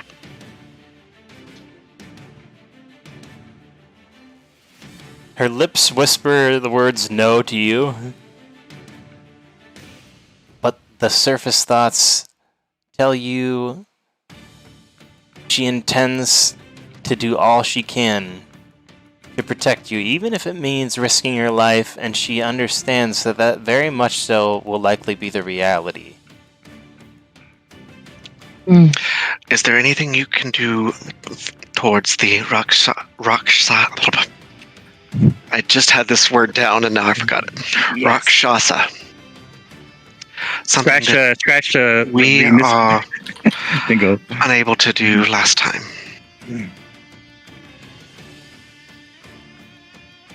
Get me in front of Duristan.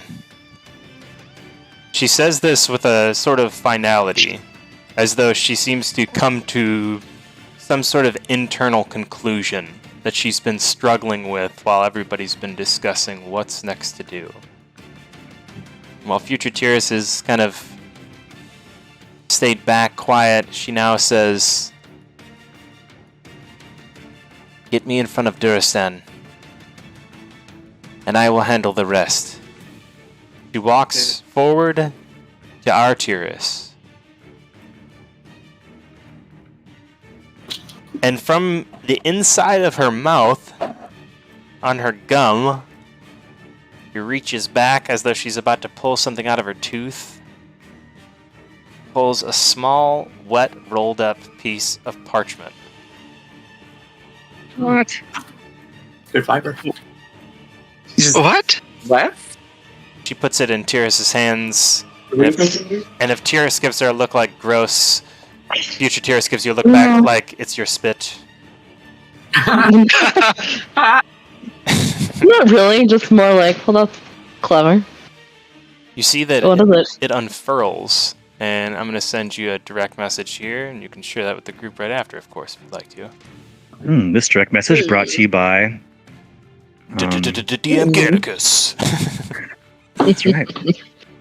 Home of You know what? I'm a fan of all of us disguising ourselves to look like one of the Tirasai and just bum rushing up there. Confuse the hell out of them.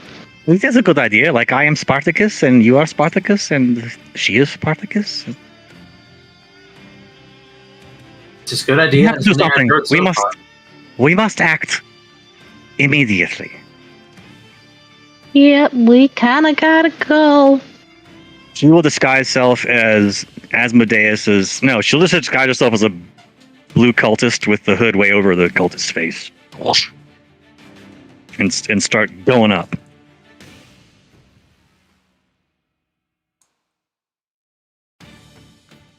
I guess since we know where we're trying to go, does everyone have an idea? Okay, wait. Sorry. Does everyone have an idea of where they're going? Because I can obscure their vision.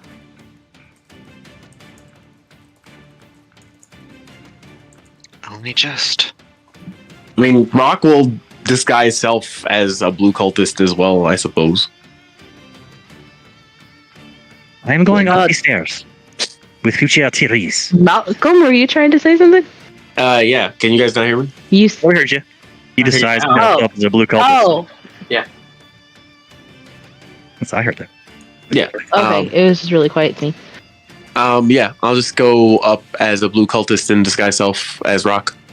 Woodrose. Are we fighting or are we stealthing? What are we doing here? I don't think we can stealth. I just don't see that as an option. We're probably gonna have to fight. Bells, can fog cloud this shit. Solid blue cultist disguise. Yeah, but that stops us from seeing too. Yep. God, why does anyone ever use this spell? It's really good at low levels because it makes everything stray rolls. And if you have like a bat familiar, it has blind sight. Okay, let's. Woodrose will climb out of the hole, and as soon as he finishes climbing out of the hole, he's going to turn into a bear after casting Enlarge Reduce on himself. Oh boy. Yeah, if we're fighting, are we fighting or are we stealthing? I don't know because I think we're fighting. There's no stealth in this situation. It's just not realistic. I would have to stay down here to be stealthy. We're going. Go. I think we're just go. Okay, we're going to certain death. Let's go. Woo! Yep. 6. Bluey and Let's Fugitiris die! last to crawl out of the hole or tunnel. For Rohan. Belze just takes one look at future Tyrus and says, "For Sparta," and then kicks her back in the hole. Oh my god. That's legit.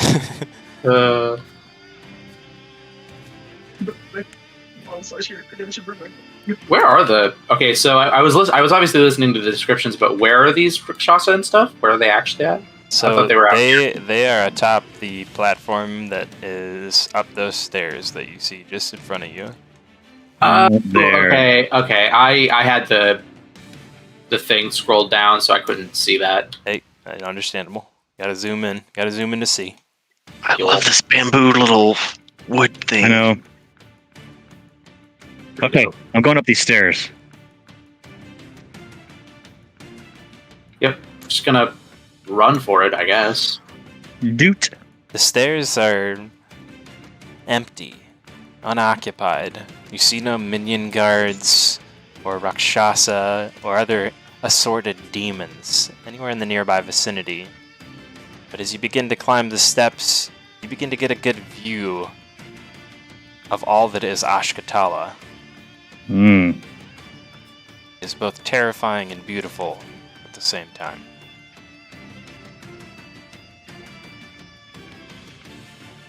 Shit. I just fell off the stairs. And that's how Solitude died. Alright. Talus isn't there. Talus? Wow. Talus, Tali- Did you just mispronounce your own name? What? And we're stealthing with Talus and Tiri. Talus and Kiri, that's right. Hey, we've all just had strokes. Jeez. she is going to shapeshift and look like future Tiras. That's awesome. That's Tali doing this? Tali, yes. Awesome. With that little action, as you guys begin to ascend the steps, the Ashkatala Palace, I'm going to take a quick 5-minute break here, and we'll resume in just 5 minutes. Perfect. Yeah, because there's some shit. There's some shiz. There's some shiz on We're these all steps. gonna die. There's something going on. There's weird ghosty creatures on the steps. Got 55 hit points. Not Ooh. yes. Well, this is gonna be fun, guys. This is gonna be fun. Yeah, we're doing it. We're doing it. You know, we want We're to in the mix. and boy howdy, We're in the mix. someone is gonna die, and it probably will be me. I can't wait. No, I'm sensing a wrong with a solitude here, probably. I mean, probably. You're going but, for solitude you know, to die? You're on. I'm gonna guess you're on push to talk, Malcolm, because we can hear you through Adrian's mic. Makes sense. I am on push to talk. But yeah, it's not a voting. It's more of a like you're the squishiest character. That's true. I'll take this. Stay within 10 feet of me. I'll take your damage.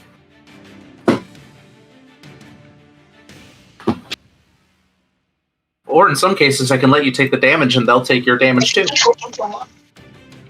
Just make sure you stay safe. Who has the lowest HP in this party, just in general? Is it Solitude?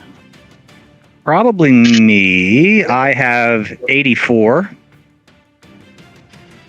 Okay. I mean, that's only 43 less than Dulce.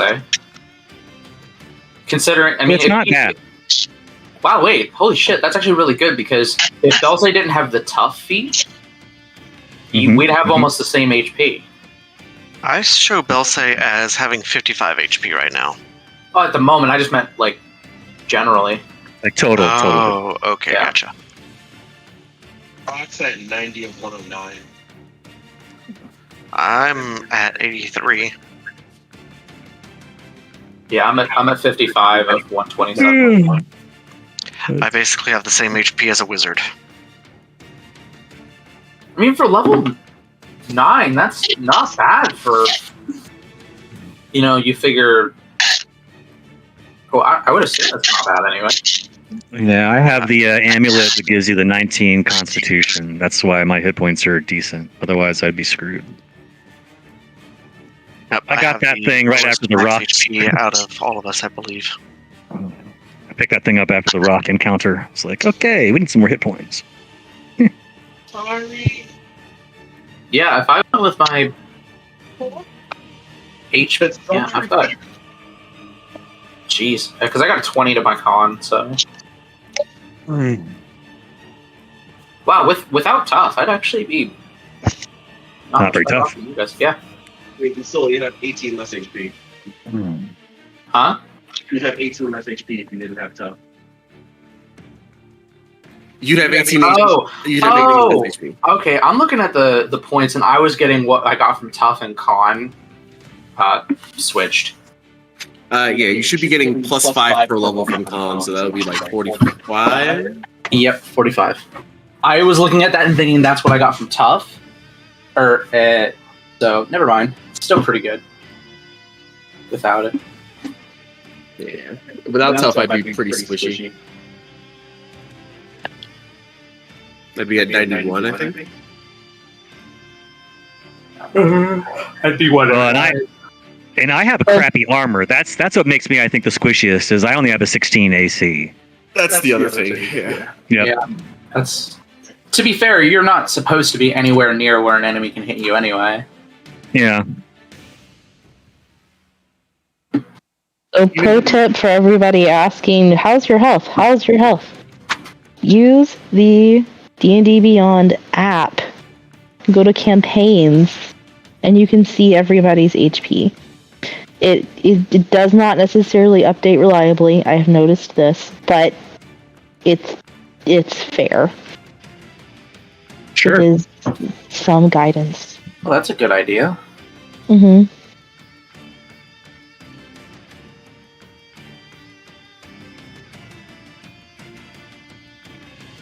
Or can I take that for most hit points? The giant constructor snake.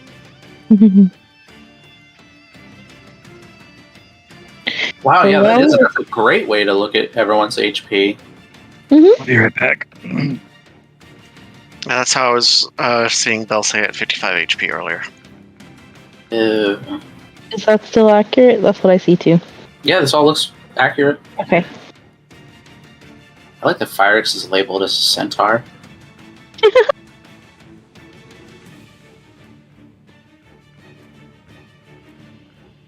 It's the only way I can get a hook attack. Someday, High Pay will get to be a part of these things. Whenever we're not in tiny, cramped quarters. Pirates 2 someday. Yeah. I do actually want to take the mounted combatant feat just for fun.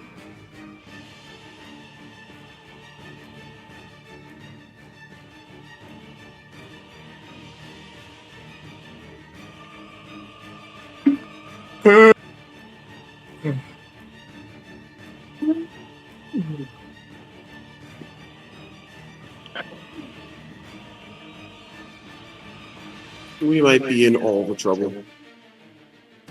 What do you mean might? I was gonna say we're. I mean, we've had having some pretty consistent combat that has whittled us down a little bit, and I mean, over 75% of our party's power is casting, realistically. Yeah.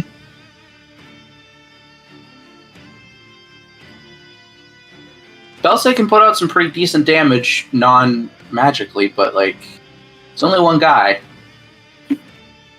And I know Orochi can too, and Rock can put.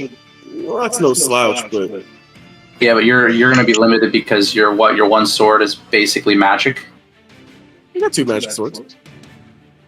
Now, you're Oh, that's saying right. that you don't rely on Shadow Blade solely, right? No, not anymore. I don't even use Metal Blade anymore, by the way. Oh, okay. Cody, you can still use haste, right? Yeah, I can still use haste. Yeah, there you go. I fully plan on doing that. Oh, yeah, that's something. And you can polymorph too still, right? Yeah, that won't help much though, Why not? except as a healing spell. First of all, it would take the concentration from haste, so it would stun whoever is haste. And Yeah, I'm saying if that somehow wore off, I'm just saying you got options.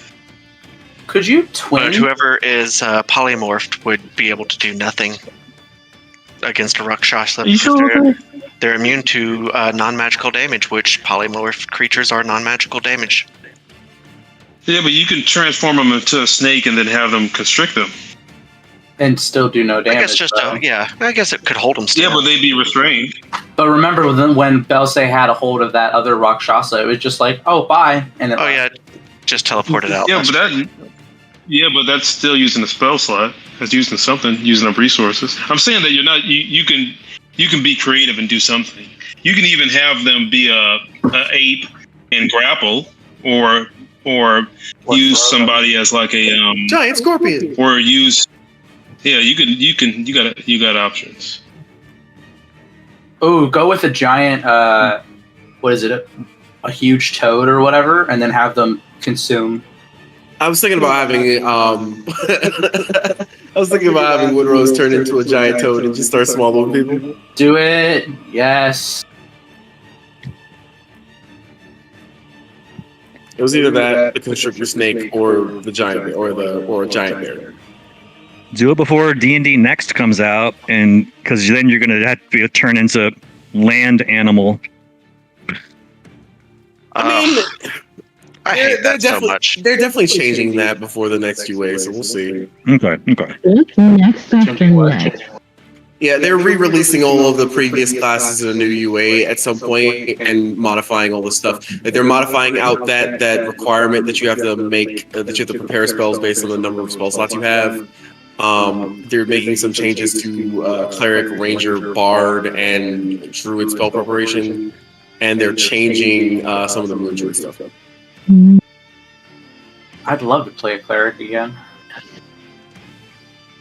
If with new rules, that'd be fun. The new rules for cleric are actually mostly nice. The only kind of bad thing is that they made spiritual weapon a concentration spell, which is stupid because it's like it's good. It's not that good. Yeah. It probably should have been a concentration spell to begin with. Like it being a non-concentration spell is. Well, good. It's not really broken if you're just like playing a straight cleric. Yeah. I mean, if you're multi-classing and figuring shit out, that's one thing. But like, because I'm sure there are ways to like, really kind of hand that up. But don't really know how you would. It's pretty straightforward, unless you upcast it and use a 4th level spell slot. It does so slow. 2d10 of damage. It is slow. Yeah, that 20 feet of movement is actually super brutal. Yeah. I think they upped the movement speed in the UA, and then they made it scale every level rather than every other. That's nice. That I'm okay with trading out for concentration if they made it better. Mm-hmm. Yeah, I don't think clerics are going to take it at all if they make concentration, though. There's so many good things to concentrate on. It depends. I mean, they'd have to do a number on Spirit Guardians for me to not use that over spiritual weapon, honestly. Exactly. I think that's fine. I think the problem is that spiritual weapon is so good that it's basically a spell tax. Like you have to prepare it because it doesn't take concentration. And if you're not using it, you're probably technically doing it wrong.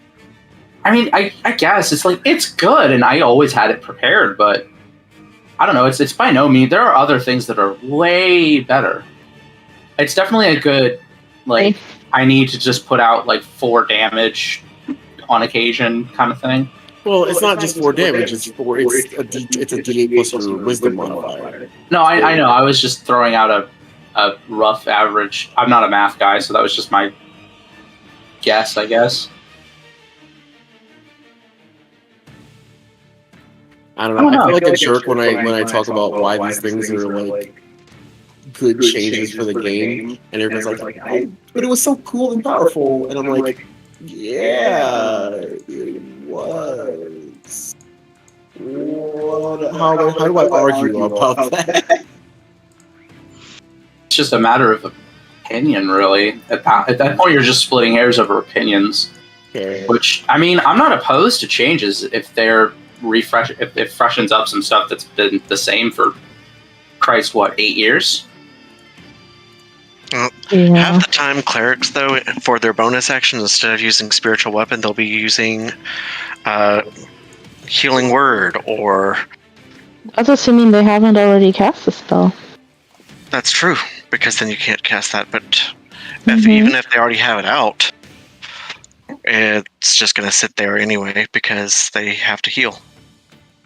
To be honest, I'd love to see more variety in the healing aspect of the game. I feel like the stuff that you really only ever use 2 things: healing word and cure wounds, which they're fine, but I just would love to see more variety just for the sake of creativity. Well, they're giving a lot of other classes like healing stuff. Like they're giving rangers healing word because they're going to have access to abjuration spells now. They're giving the bardic inspiration the ability to heal as a reaction. Oh, that's cool. I'm just going off the top of my head of things I remember from the UA. Druids are going to be able to use their channel nature / wild shape to heal in AoE. That's a big druid thing.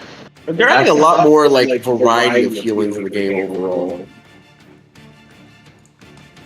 Kind of awesome. I love the idea of a druid AoE healing. I feel like that's something they were kind of really lacking, other than like Goodberry, which isn't. I don't want to say it's an AoE healing because it's not, but like nasty word later on. Yeah, like that. I love that. I'm so glad they're adding variety of healing stuff, or at least giving other people the chance to do it. I think once we get the whole thing set out and we can see everything and how it works together, people will be a lot more pleased. People hated the Warlock change, but if you look at the numbers, it's really good. What was the Warlock change? They made Warlocks half casters and they took away pack casting. So you don't have 2 pack slots anymore, you just have regular spell slots like a half caster, like a ranger or a paladin. But starting at 5, you can take Mystic Arcanum as an invocation, and that'll give you spells in the same schedule as full casting. So you'll be able to get 1 3rd level spell at 5th level, 1 4th level spell at 7th level, so on and so forth up until 9th level. So you're technically like a 2/3 caster. Where you have 5 or 6 spells that you can cast at every level up to 9th, and then you have baseline up to 5th level spell slots as normal. And your spell slots also like mix with other spellcasters in the normal function of the spellcasting. Okay, so I wonder what Warlocks will be good at beyond casting then. If they're going to be half casters, what's the other half? I wonder. They're making pack boons at first level, and basically the pack of the blade that you used to get. It's essentially just going to be the Hexblade subclass. For everybody. But every Warlock has access to it. You also have Pact of the Tome and Pact of the Chainmaster, so you have like a powered up familiar for one, and then you have like souped up spellcasting for the other, where like you can add your spellcasting modifier to any spells that you cast. I kind of, just from that, I kind of love that change. That sounds like it's going to make that class less of a, I think, just a multi-class class. Yeah. No, there was one change that they made that's going to make it the super multi-class class. Each of the 3 packs has a spellcasting that has 2 spellcasting stats associated with it. So, like for the Hexblade pact, you can be either Wisdom or Charisma. Oh, and each of them has 2 of the 3. So one of them is Wisdom and Intelligence, and one of them is Charisma and Intelligence. Wow, people are gonna make some wild combos with that. I can already see it. Yeah, so based on the pack you choose, you can multi-class with whatever casting stat you chose. How is there not strength-based casting yet? What the hell? I'm not even joking. I'm not even joking. I flex my muscles and it makes a sonic wave, and I cast half iron. Yeah, but like kind of like an All Might sort of thing from My Hero Academia, or just like where you like I clap my hands together and it creates a sonic boom. Like I don't know, just Battle Master Fighter. No, it's not. Yeah, it is. I want a souped up monk that does magic with their body. Oh, so you want a 4 elements? No, because those are 4 elements monk are terrible. I don't want to be Avatar: The Last Airbender. I want to be Muscle McMuscleface. I want to flex my bicep and charm somebody with it, or I want to do a pull up and it creates a fireball. I don't fucking know. Yeah. You don't call a fireball. I like this. You know, you punch in a direction, and everything in a line has to make a dexterity saving throw or take like thunder damage from your punch. Yeah, exactly. Dragon Monk? No, I just want to be One Punch Man, except magic. It sounds like the Ascended Dragon Monk. I don't know. I have never seen that in action. Ascendant? Yep, Ascended Dragon Monk. Is that a subclass of monk? Yes, it is. Yep. Never heard of that one. It's one of the new ones, and from what I have seen, it hasn't been super popular. At 3rd level, you can channel destructive waves of energy like those created by the dragons you emulate. When you take the attack action, you can replace one of the attacks with an exhalation of draconic energy in either a 20-foot cone or a 30-foot line, your choice. Choose a damage type, chromatic dragon types, acid, cold, fire, lightning, or poison. Each creature in that area must make a dexterity saving throw against your key save DC. Taking damage of the chosen type equal to 2 rolls of your martial arts die. Oh yeah, look at that. Kind of just sounds like a better version of the Way of 4 Elements. Except mostly fire-oriented, but still. Also, when you damage a target with an unarmed strike, you can change the damage type to acid, cold, fire, lightning, or poison. I need to create a subclass that just lets me do pull-ups with create fireballs out of it or something. I'm dead. You mean like that, Steve? Yeah, honestly, exactly like that. Like, how the fuck is this not a subclass in the game? I don't understand. It's so cool. It's fine. I don't want to be Avatar. I also don't want it to be a monk. I want it to be like. Agreed. Yeah, I don't know. Monks are fine, but that's just it's not the vibe of them. You want a barbarian? Yeah, that can do magic. Monks are also not strength based. I mean, you can make a strength based monk, but I also don't want to be bad. Yeah, I want to participate in the gameplay.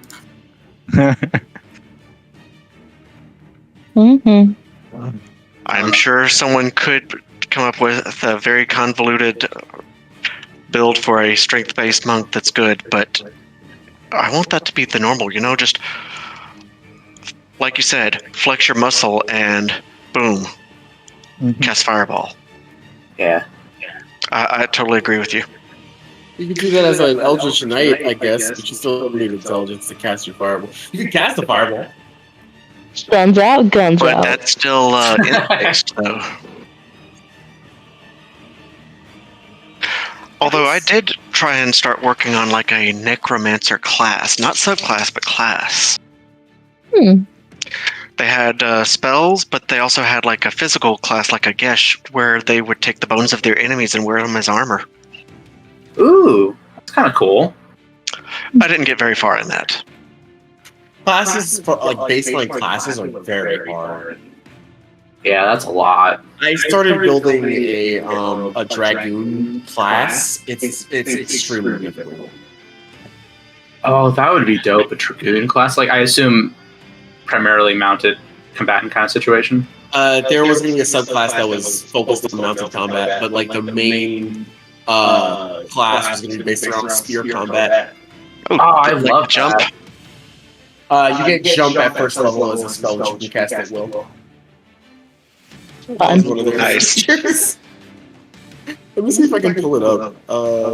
I think I was working on my desktop. I feel like there definitely needs to be more love for not necessarily broken, but like reach-based weapons. Because I kind of wanted to play. I wanted to play a spear wielding. Originally, I had intended Belsay to be a spear wielder because if he was backstory-wise going to be a horseback rider, I figured he'd be more attuned with like reaching weapons. I want more. There's really no mechanics that play into that in this game. Yeah, I want more benefits and drawbacks to all the different weapons. There's a lot in the most recent, I think, UA that went into each weapon has its own like special feature or whatever that it'll do. Each different type of melee weapon has That's good. Some kind of additional action or something. I didn't look at all of them, I will be honest, because it was a lot. And hey, maybe you'll get your net now, Orochi. Belsay feels a shiver up his spine. Lovely. So this was I linked it in the chat. This is the kind of like the skeleton of what I was building originally.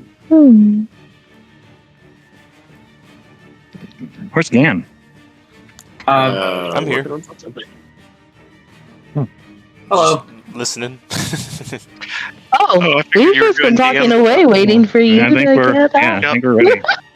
I've been back since 9:10 here, listening to the conversation. Oh, jeez. Sorry? I didn't want to jump in. There wasn't really a spot to. Shut me the fuck up. I was just talking about clapping cheeks and creating fireballs. This is the topic I enjoy hearing about, that's all. Well, as we get started back here, you guys are headed up the steps, wrapping around the spiral staircase, and as you do so, Bluey's going to mention to future Tyrus, that is, if you betray us here, I will crush your head with my hand. Do not mistake my love and respect for Tyrus, that is, for any that I may have for you. I do not know you, and I do not trust you. And the only experience I have with you is betrayal. As we're climbing up, and kind of, sort of, in response to that, Tyrus says, I don't fully understand the time stream theory or whatever it is that you're out of time, out of place. What was it that you need me to do with this information? Am I to... We are out of time to put our minds together at this point. But although I was unable to fully test it, I do think it is your best shot. I don't understand how. What, by reintegrating you into me? I don't know what that fixes. What? When the time comes, you must do it. You must trust me, Tiris.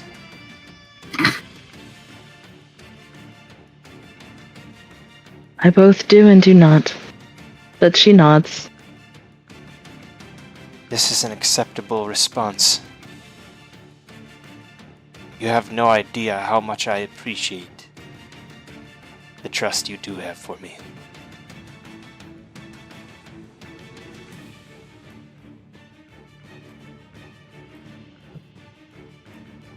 She continues to ascend. Yeah.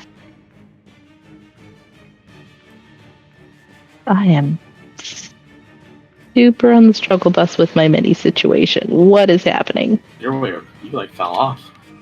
Ah, no!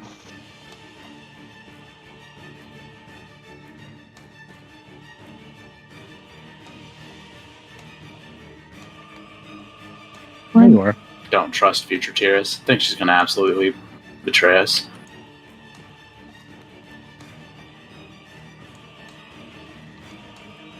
I trust her.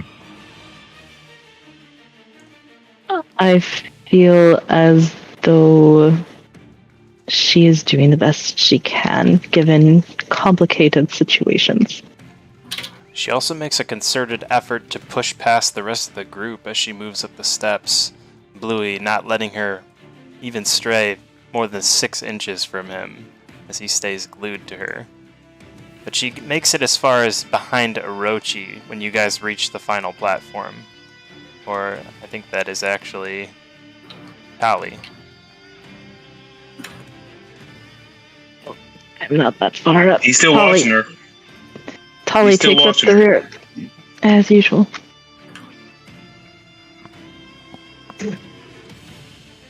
Rocktarn and Woodrow's way down below.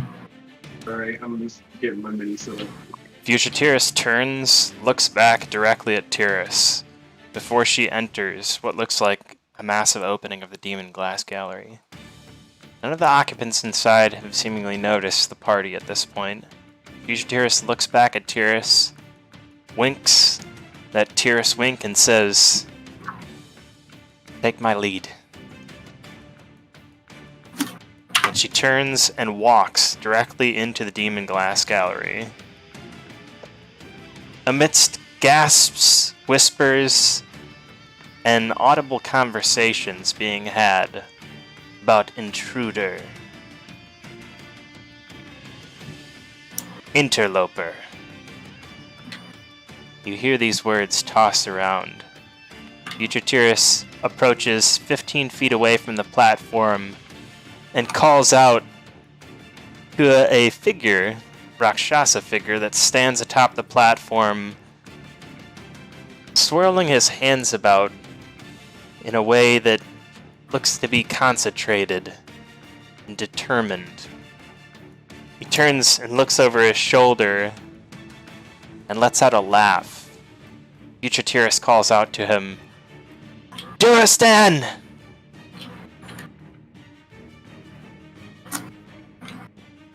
Though the mice have escaped their cage. Well, it's too late, dearest. Too late for you. Too late for her. Too late for them. He points back at the party. You hear a chant rising amidst the crowd of blue cultists, Rakshasa members, Lords of Dust, various warriors alike. And the words they utter are Etrom Tamlin, Baal Shalor. It starts as a simple whisper, but begins to grow. Within a few moments, the whole gallery is echoing the words Etrom Tamlin, Baal Shalor. The words spoken in the deep infernal tongue of the Rakshasa.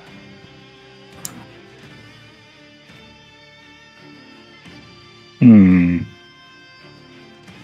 Do I still have? Do I have an exact location on their that timepiece that we're looking for at all? You still have a direction, and the sense of direction you have is directly ahead of you, slightly up. You think perhaps on that platform. Okay. Still have no visual of it.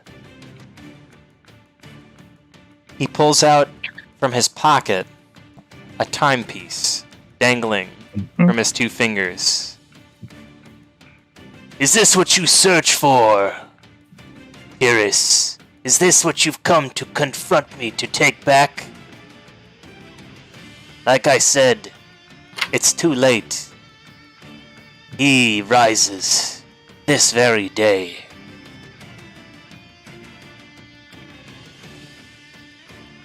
Chanting grows louder.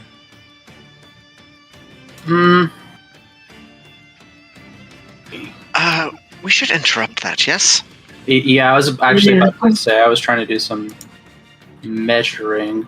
Belsay is going to sprint up the steps and try to tackle this guy off of it. Sweet. Before you start getting too far, I will twin cast haste on you and Rock both. Nice. Yeah, so the moment he pulls out the timepiece, Belsay will begin to sprint up towards this guy. Awesome. And with 80 feet of movement, he's going to full-on front tackle him if he can. Bell says you make it to about here. You get hit with... about 10 hold person spells. Oh, fucking, you know what? I'll roll for each motherfucking one. Bring it on. Yes. I hope you win. I have advantage on these. I have, I think, a plus 13. Could happen. It could happen. It could. So you're saying there's a chance. You're saying there's a chance. Alright, let's see those wisdom saving throws. So, alright, I have an advantage on these, so I'm going to roll twice for each one. Alright. So Until you fail. You can queue up advantage, and it'll just do it all. How do I do that? Right click. Oh. That's one success. And these all have +5, just as a reminder. I think No, it's I included. lied. They are already included with the +5, so they are what they are. I apologize.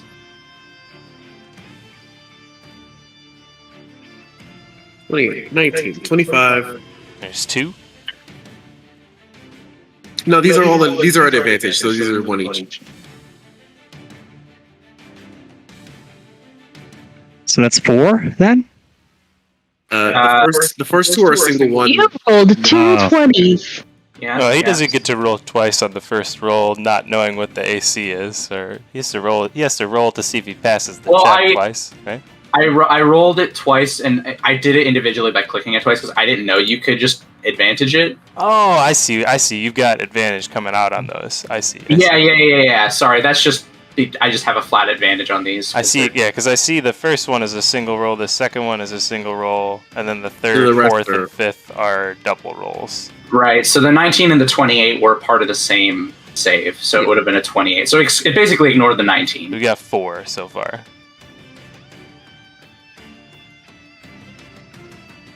Come on. It was almost a natural 20 again, but 17, not as good.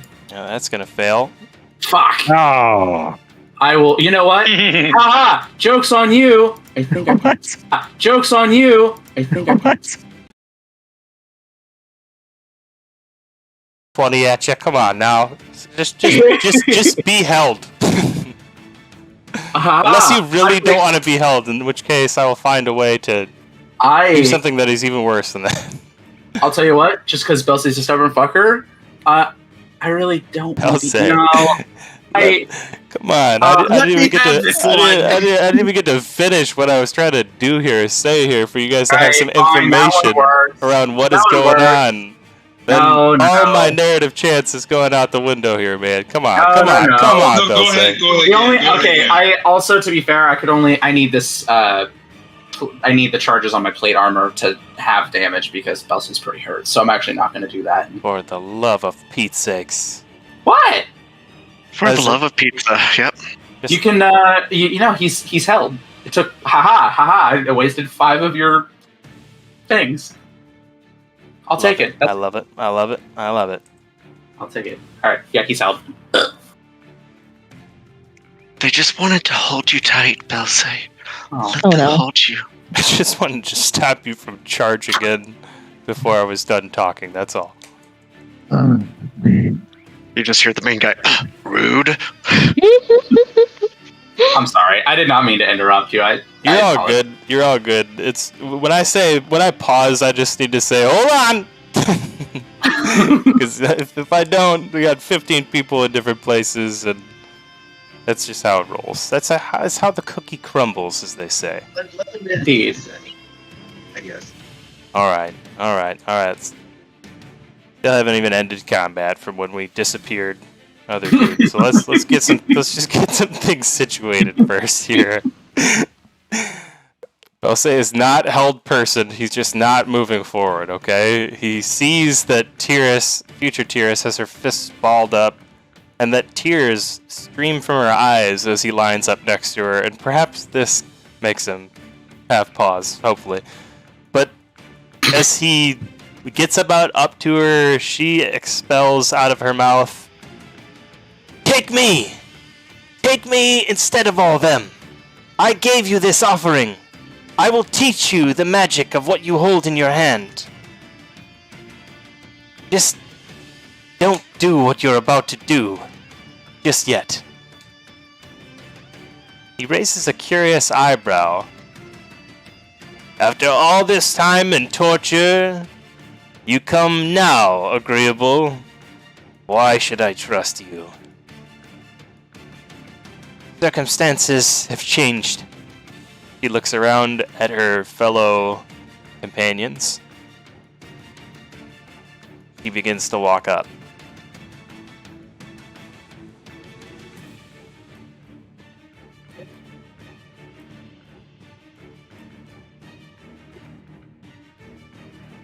She makes it up to Durostan. She Come says, on, future Tyria. in earshot of the rest of the group, "I just need to show you how to use it properly. But if you do this, you must spare their lives. Let them go. Let them take their ship and leave here peacefully." May I telepathically ask future Tyrus, is there something you want us to do? And she can reply.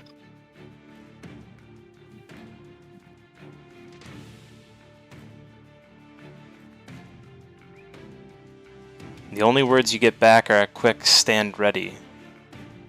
When I have it in my hand, Tyrus must act. You must trust.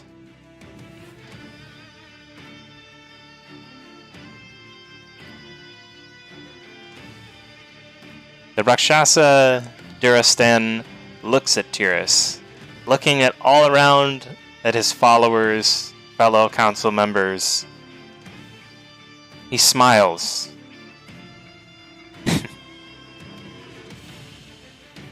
"What could you do, even if you wanted to here, with all this power surrounding you?"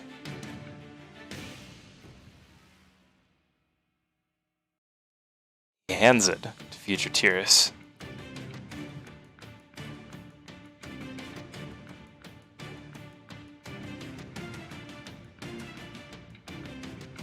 And immediately, Tyrus dimension doors. Directly next to our Tyrus. And her arm outstretched, almost at the exact perfect place for Tyrus to just grab on to the chrono manipulator. She shouts the word, "Now!" Oh boy. She reaches and grabs and I guess pulls out the little scroll that she was given and tries to quickly follow the directions.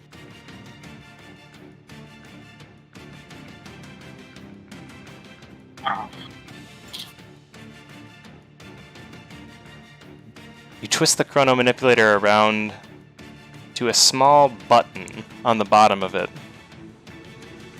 Now, oddly enough, you don't recall this ever being here. You also have no recollection of putting it there. But there are often times that you've worked into a state of almost, what is the word for complete lack of sleep? Sleep deprivation. Exhaustion? Exhaustion. That's a more simple one, I guess.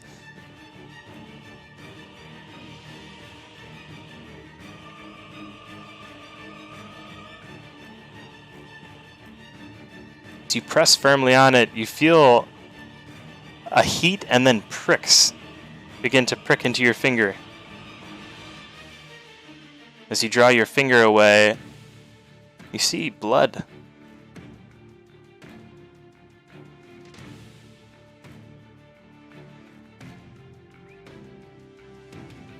Just to go anyway.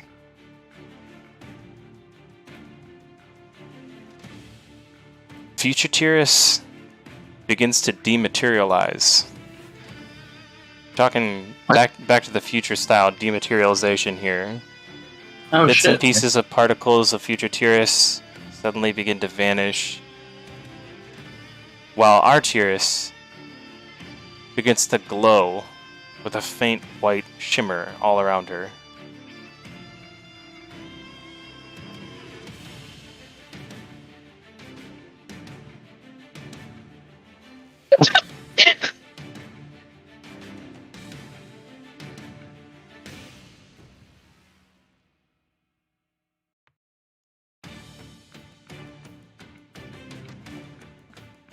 As future Tyrus fully dematerializes, the rest of the party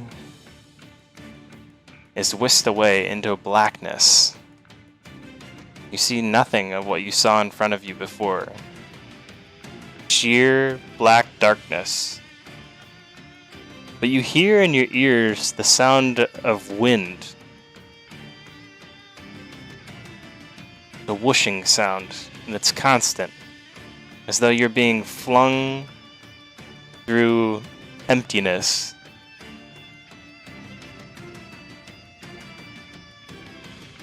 When finally it feels as though you collide into a wall, feet first,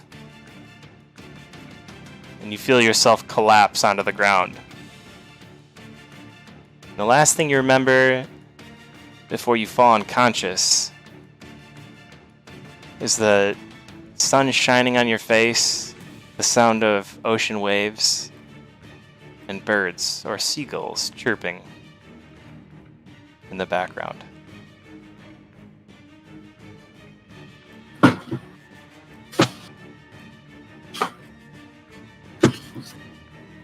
Oh.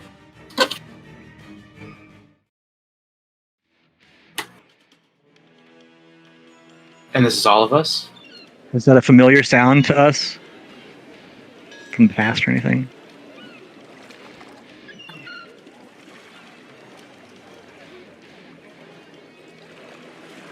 You've definitely heard it before.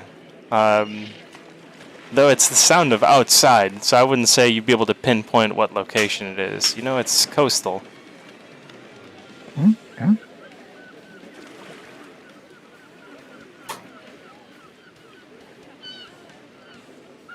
Which is not normal considering we're like 300 miles from a coast.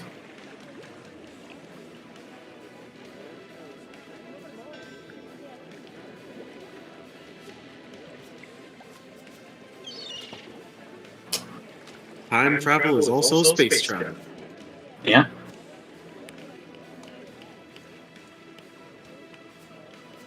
And this was all of us that experienced this sensation and then sounds before unconsciousness.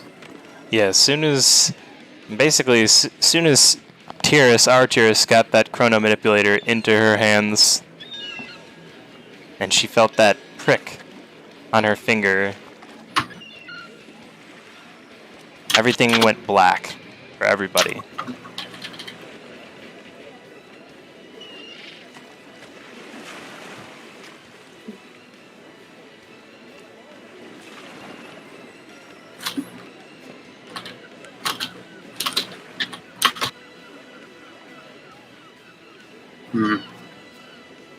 Okay, so we are all unconscious now. That is correct. Just give me one moment here. I bet that we're in the town that the really ineffective priest guy was. Oh God! That's cheating, John. No, that's my guess. Am I right? Because I remember seagulls. Remember seagull sounds. I mean, there's seagulls near any large body of water. If you just, heck, it could even be freaking Lake Galifar, which is like the size of a small ocean. I mean, shit, we could be back at Char. Yeah. We could be no longer in Ravnica. We're not. Wow, that's wild because we're already not in Ravnica. Gosh darn it! I hate you. You're right. I mean, we definitely could not be Ravnica. I'm going home. Wait. Dang it. Wait. That was a good guess, Cody. I'm so impressed. Oh boy! I think I'm going to just intentionally forget to push to talk for the rest of the night. And that's different. Yeah, but How? we'd still be able to hear you through Adrian's mic, just Oh. not hear me. Steve, Not if I don't talk. Oh. I was just kidding. Steve, delivering up some sauce. I can't help it. I'm a mean person. You're just so saucy you can't help but serve the sauce. Yeah. Well, you know, when you're Italian, you're nothing but sauce. I mean, he's only one lover off from being a sieve.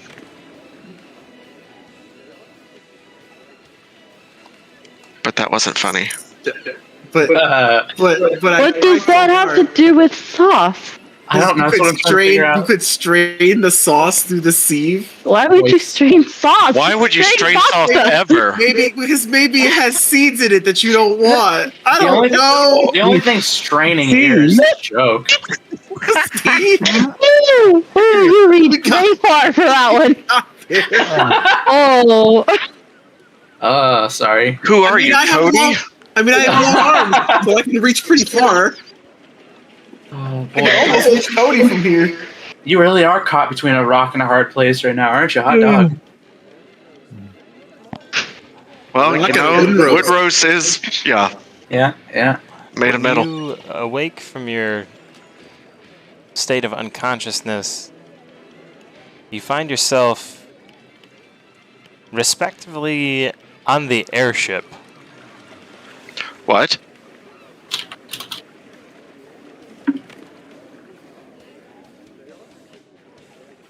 When on the airship may be the more important question. You gain your bearings, rise to your feet. Depending on where you are, either looking out a window or standing atop the deck, you would see that you're in Carlington, port side. Yeah. John was correct. Are we about to do a time heist? Are we about to time heist ourselves? Telling you, I man. am still waiting on GM on my Telspire. Same. Well, he might not change it, to be fair. Yep, I didn't. Okay. Gosh, you guys. Oh. Well, Telspire does weird things. I don't know. Oh, it's completely fair to mention. I appreciate you mentioning it too. Did anyone notice the dinosaurs Oh, in the wait. What? Yeah. the dinosaurs. Dinosaurs. Yeah, there were dinosaurs in the shrine. Big Pardon dudes room. riding dinosaurs. Like the things that the people were riding? Yes. Yep. So I didn't we think those were wake up dinosaurs. in Carlacton Yeah. on the airship? No, the you guys airship? should Is be that what you back said? over here. You guys do wake up on the airship, and you find yourself feeling strange, like you've awoken from a dream. But it was a vivid dream. Terrifyingly vivid. You're almost positive it happened. No, you're sure it happened. Back in my yoga pants.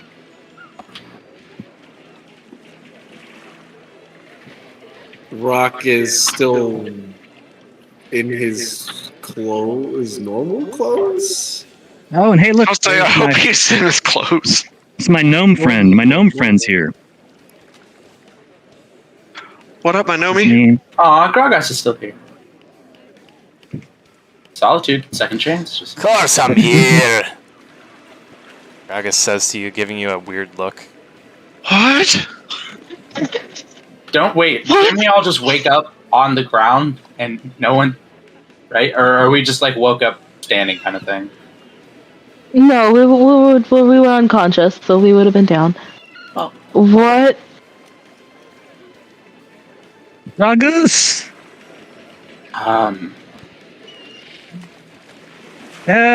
What a day, what a time, what day is it, Michel Gragus? Merci.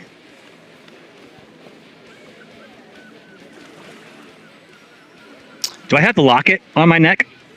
Because you wouldn't know if I gave you a time, what time it was, I'll just say he tells you the time and you understand that you are exactly at the point before you guys entered Carlington. Basically when you first sweet. arrived. I got all my money back? Yes! Love potion vendors.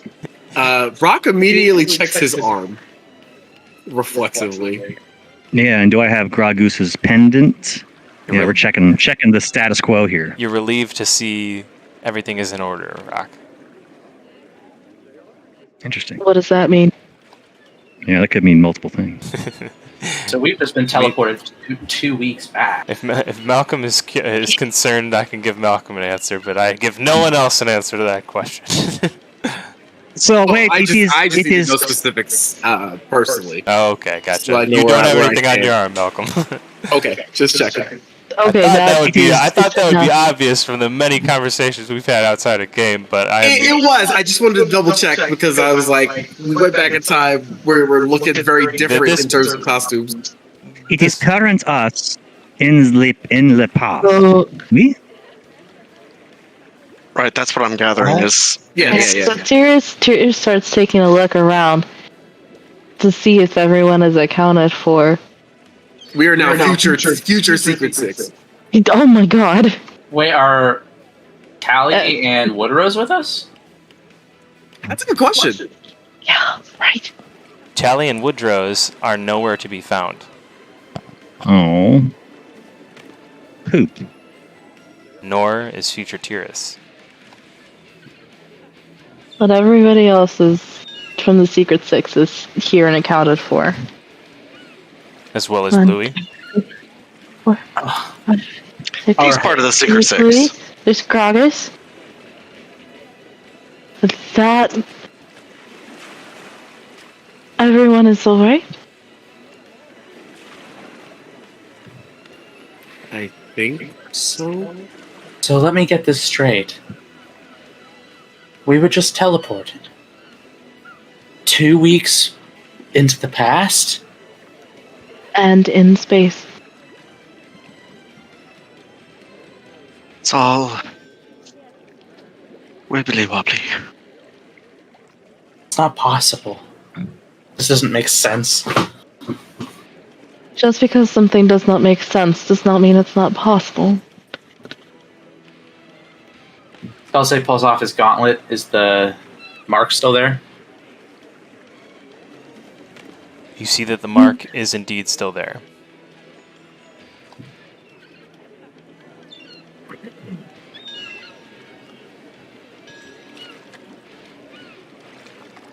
So, Michel Gragus, just curious, So you just woke up like a normal today, right? And here we are, and we're just hanging out, and we just got to Carlacton. We got these state of affairs.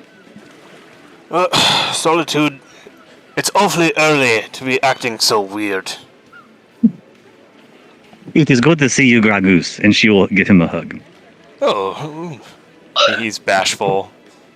It's good to see you too, Solitude. Oh,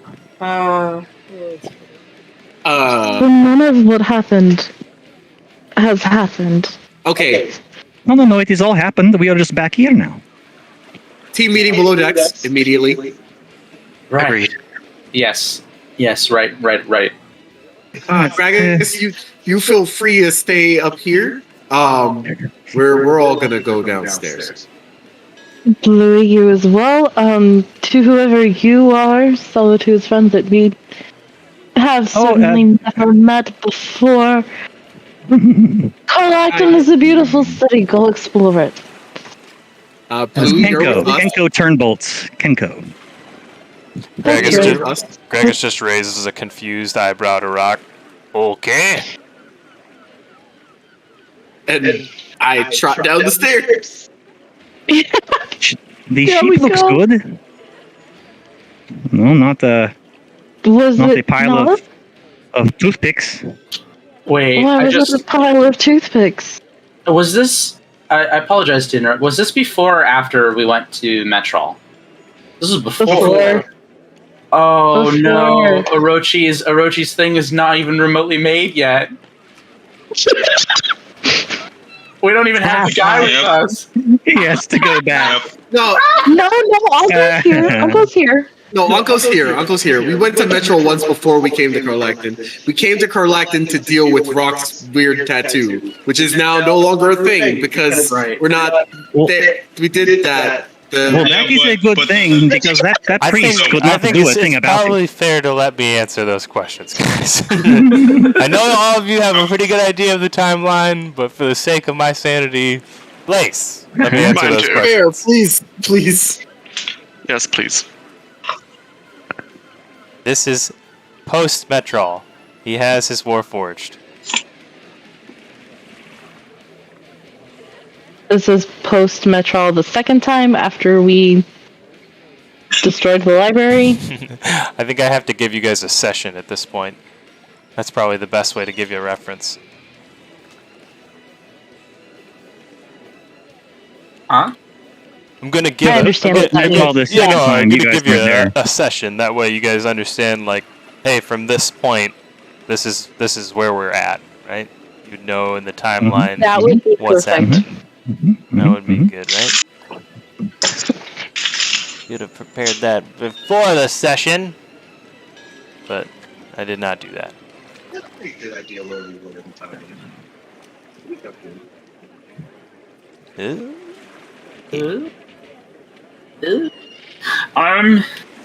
Right.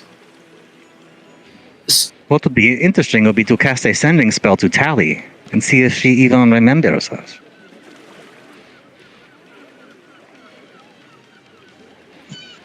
What just happened? I do not fully understand it myself.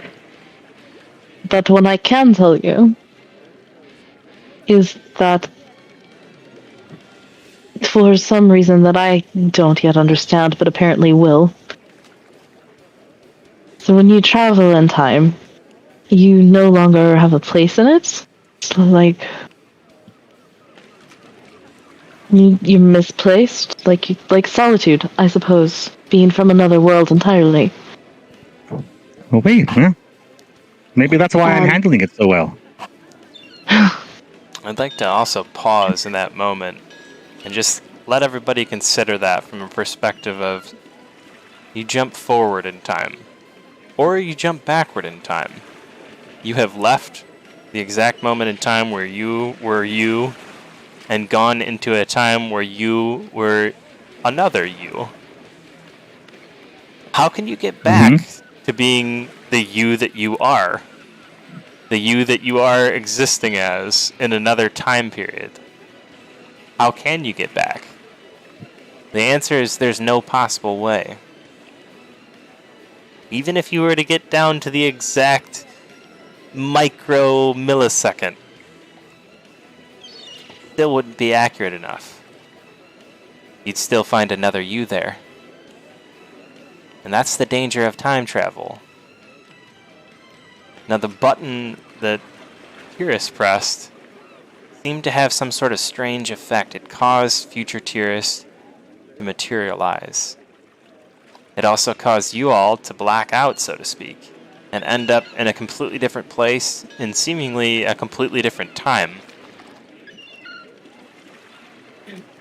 But you seem to be you here, if that makes sense. There doesn't seem to be another you waiting here. You're on your ship, standing here with your own 2 feet, remembering that you were once here, but also feeling like this is a past memory, and you've jumped back here. Super deja vu. It is interesting that our us's aren't here. Where are the yous in this time? Tyrus, did you kill us? Well, Is that all time travel is? It's just don't one giant think- batch of mass murder? I don't think I know the answer to that. Interesting. So I did think we we? have greater problems to worry about. Such as? Yeah, like what? We've just teleported back before all of our problems. Well, everything that we experienced in the past 2 weeks is going to occur. Orochi has not yet retrieved his egg. Kaboot is alive. Oh, Yes. fuck. Yes. Potentially. That was an awkward encounter. I do not look forward to going through that one again. The Rakshasa and the blue cultists are in the city right now. It is not impossible that they also have some foreknowledge or hind. I don't. Yeah, I'm so sorry. What happens if we leave Karlakton right now? As far as I know, nothing. We just Then it would leave, not be. and she takes her hands and she makes like one stream with them and then splits them apart, and she goes like something new shooting off, and she shrugs. Is there a future? Is there even a future Tyrus in this time? If we've gone back so far, if she disintegrated in that timeline, then Brock kind of like puts 2 fingers to his temples and just. Pelsay, do you want to get some ham? Here, No, and no. I'll take. Go ahead. No. Go for it. I was just gonna say, Lyran takes out her alchemy jar and starts pouring everyone some drinks. Wait, Orochi, I think we all need this. do you still have the egg?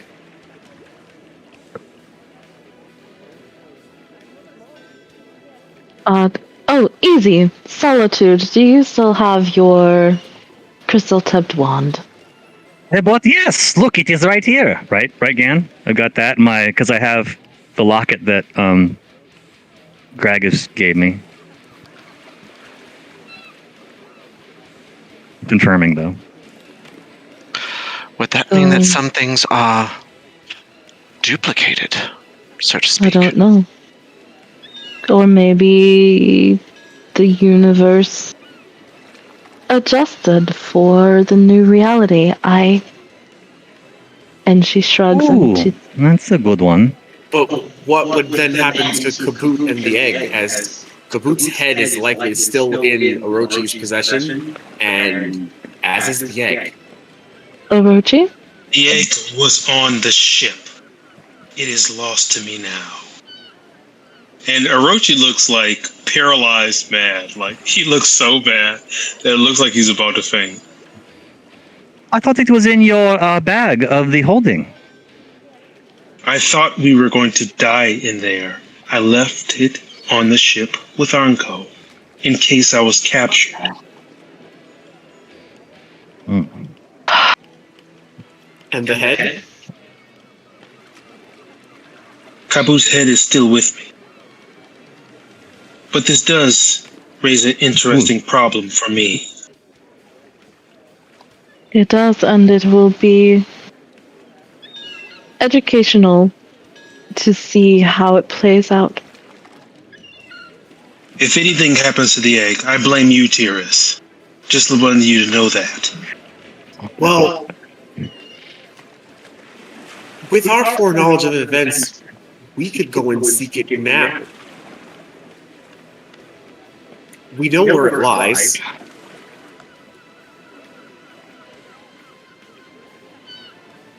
They'll say ham. I'm just making myself very clear.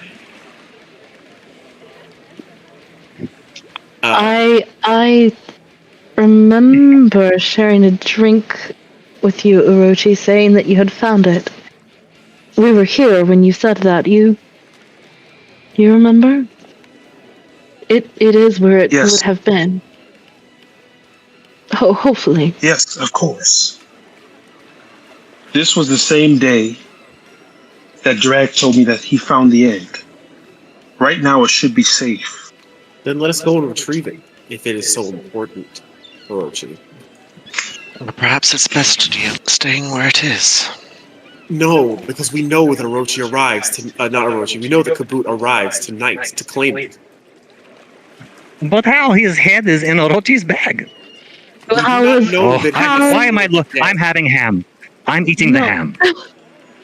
Well, I was imprisoned in Ashkatala, but also here with you, so it does make sense that we could have his head while he yet walks around living. This ham is good. Ham is. I feel like my brain is cooking, Tyrus. Why did you do this? I'm sorry. I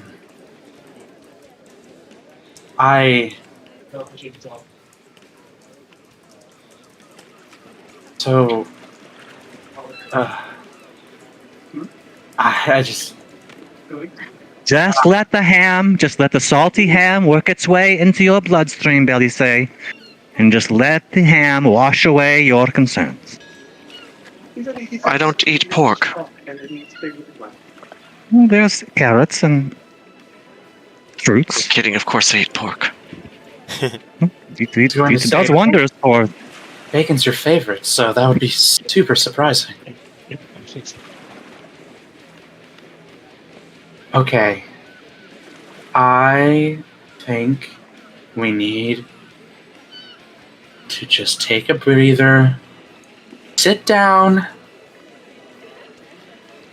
and shut the fuck up. I do not think that we can do that. Events are going to unfold as they would unfold without us. We had a full day here before. Right. Is there anything that we actually need in this place now that we have been here and...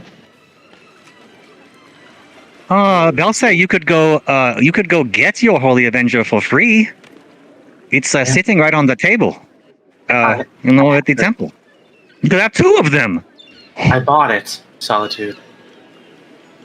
Well, not in this timeline, n'est-ce pas? I'm not going to steal. I don't need to. Anything we already bought here, we already have in our possession. Yes. I have my broom of the flying and my wormwood wand. All is good. But I suppose it is important for us to take les inventory of items that need to be retrieved, like Orochi's egg or other things. I think the only thing we could retrieve is the egg, and just speaking meta-wise, the egg. We already got the information from Karnath. Karnath, was it? Yeah, we don't even need to go there. Yeah, we don't need to go there, and we have to go redestroy the factory. What about my... Could I get Harbinger back? from that. Perhaps. I guess asshole. Why? Oh, she wouldn't really know. Why? What? Who? Hey, oh, Who's Harbinger? It was a demon given by. Well, I'll let you tell that. My patron. I revealed my So- patron is Levistus. Just a point of clarity here. Everybody besides Gragas is going to know who Harbinger is. Because you guys have the knowledge of your characters that were. Well, You Rax never simply met just, him. you simply Yeah, just Rock and Tyrus never met Harbinger though at all. right. Just for the ones that do know him, though, the ones that Okay. are in the room that know him, I just want them to understand that they have their previous knowledge. That's just the point of clarity. Yep. Rock's still like, who? Yeah, well, I explain Harbinger, and Oh. I tell them I'll explain to you about my patron later. You destroyed a library? Oh, you still have that book? Oui, the tome démonique. No. Tira still has the book that Woodrose got her from the library that we haven't identified and we don't know what it is. Oh. That's true. I'll look at that later. Well, that's all well and good. I So, just want to know, did we kill ourselves? Define kill. To inhabit our current bodies, did we have to kill ourselves? Because If it everybody works- else is in the past. I don't think it's. if it works the way that I believe it works, we teleported in time as easily as you would teleport in space from one teleportation circle to another.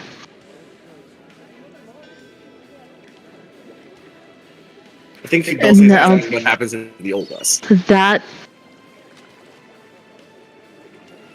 is something to find out. I do not know. You scientists always outpacing the morality.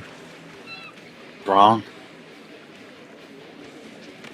If it were killing us, then the past us would have already been dead, therefore we would have already died. Therefore, I don't think it's something as simple as us dying. Takes more ham. Rock's still wearing the clothes that he was wearing as of the temple, right? He's wearing slightly different clothes than he would have been this day, or is he wearing the same clothes he was wearing today? Sorry, this is getting complicated. I said Where that we You're- have all of you're our wearing stuff. the same clothes you're wearing when you became unconscious. Okay. I broke the campaign. I'm sorry. I mean, I think it's pretty straightforward. All the stuff we have, all the things Yeah. we're wearing, are what we just were wearing like 20 minutes ago. Yeah. Mhm. And as Your far as the possessions. impact on the Physical possessions. world at large, I think we're going to have to get out there and find out because we don't know. The reason I asked this is because Gragas saw us up here, saw us on the deck, which means Rock would have, if like timeline up to this point, Rock would have been on deck wearing the clothes he was wearing today, and is suddenly wearing completely different clothes. Does that just Unless reconcile with it Gragas, or unless it was Oh. rewritten in his mind that that's what you already had. I mean, it is Gragas. He's not the most observant person. Or also, he might just think, oh, finally, he His decided to put eyes on only new for clothes. solitude. Probably didn't even notice. He was giving me a good look over, that's for sure. So, I mean, it's also possible that I will have done something to possibly, I don't know, maybe we are integrated with our old selves. I have no idea. I sent you a bunch of weird time travel messages and hope they confuse Yeah, yeah. I love They that. absolutely confuse me. That is where that statement came from. That is from that confusion. So she certainly did something that I don't understand.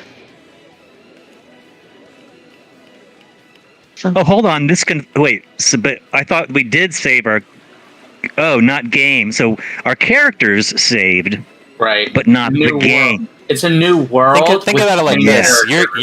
you're the player, right? The player, you, Right. John, the player, has all the knowledge that Solitude had from all the things she did. But Solitude, still herself as well. Solitude still has all this knowledge.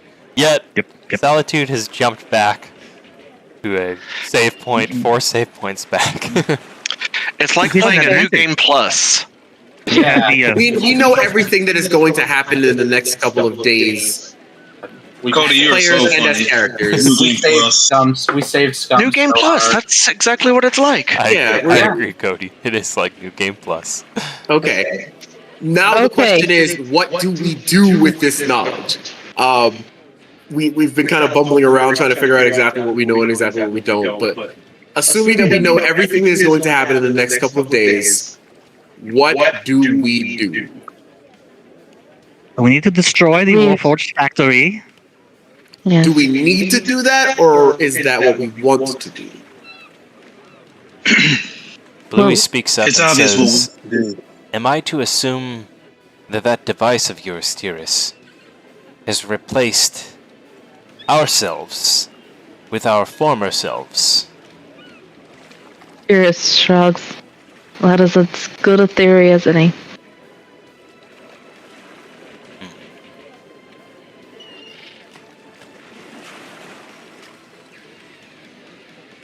You know what makes me a little sad is I think this means that Tally and Woodrose would not remember us. You Unless mentioned they reaching also out to got them. There is only one way to find out, says Bluey, concerned about Woodrose, his friend, and Tally as well. Rock will cast Sending to Tally.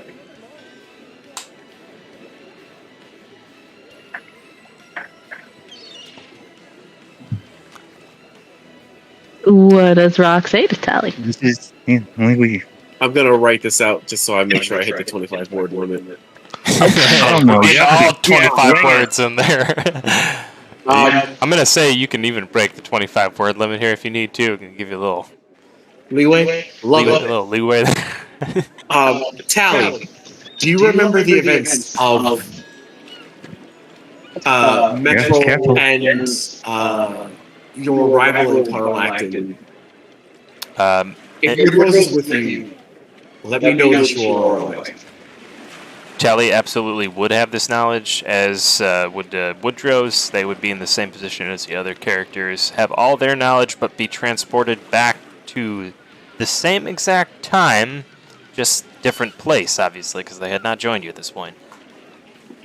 They are where they were, Wow. and they are equally as surprised and confused as you are. And you can use that, Tally. Oh my god, I'm so glad you're okay, sweet cheeks.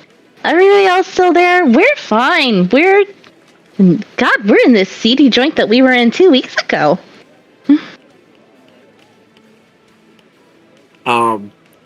It seems they're okay. They've been transposed to their position 2 weeks ago. Tell her I miss her, and that I am sending hugs, and also to Woodrose the same thing. Except not her, him, for him, Woodrose.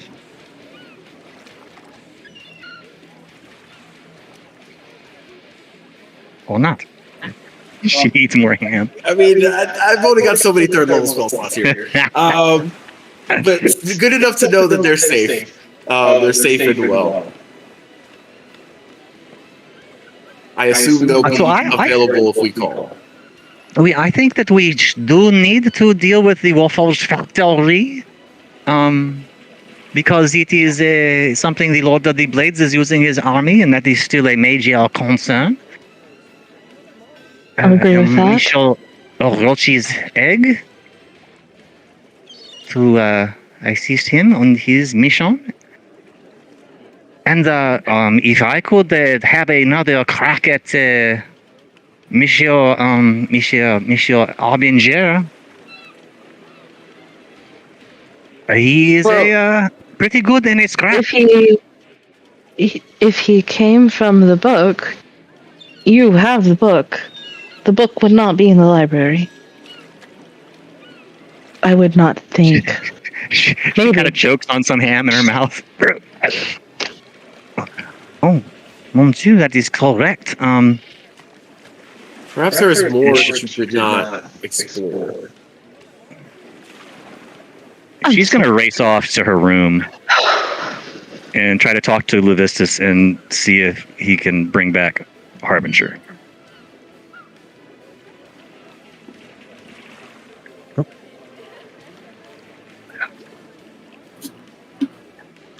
Does she let us know that's what she's doing, or Nope. she's just gonna run? Nope. Oh, okay. No, she bolts. Yeah. Belsay during this has made himself some mint tea that's sitting hot next to him, and his head, helmet off, is just against the table, like face down. Hirochi's back in his room breaking stuff. Rock will sit across from Belsay and at him on his pauldron shoulder. Belsay growls at him. Hey. Look.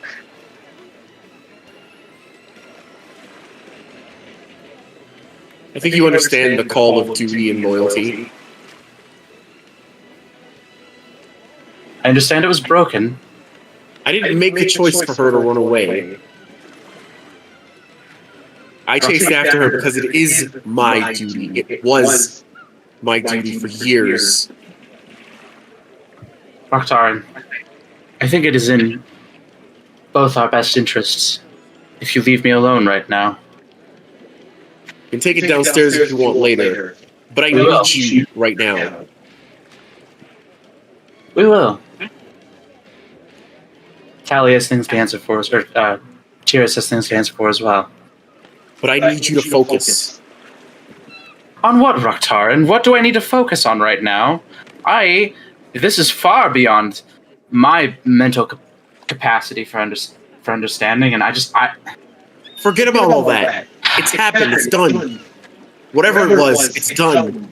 And there's no fixing it, and there's no changing it. As far as I know. Tyrus might know better, but not me. So what would you have me focus on, then? I have nothing to do. Exactly what you always focus on, Belsay. We have places to go, and we have enemies to fight. And I need you to be upfront with me. Because I am not as strong as you. So get it together.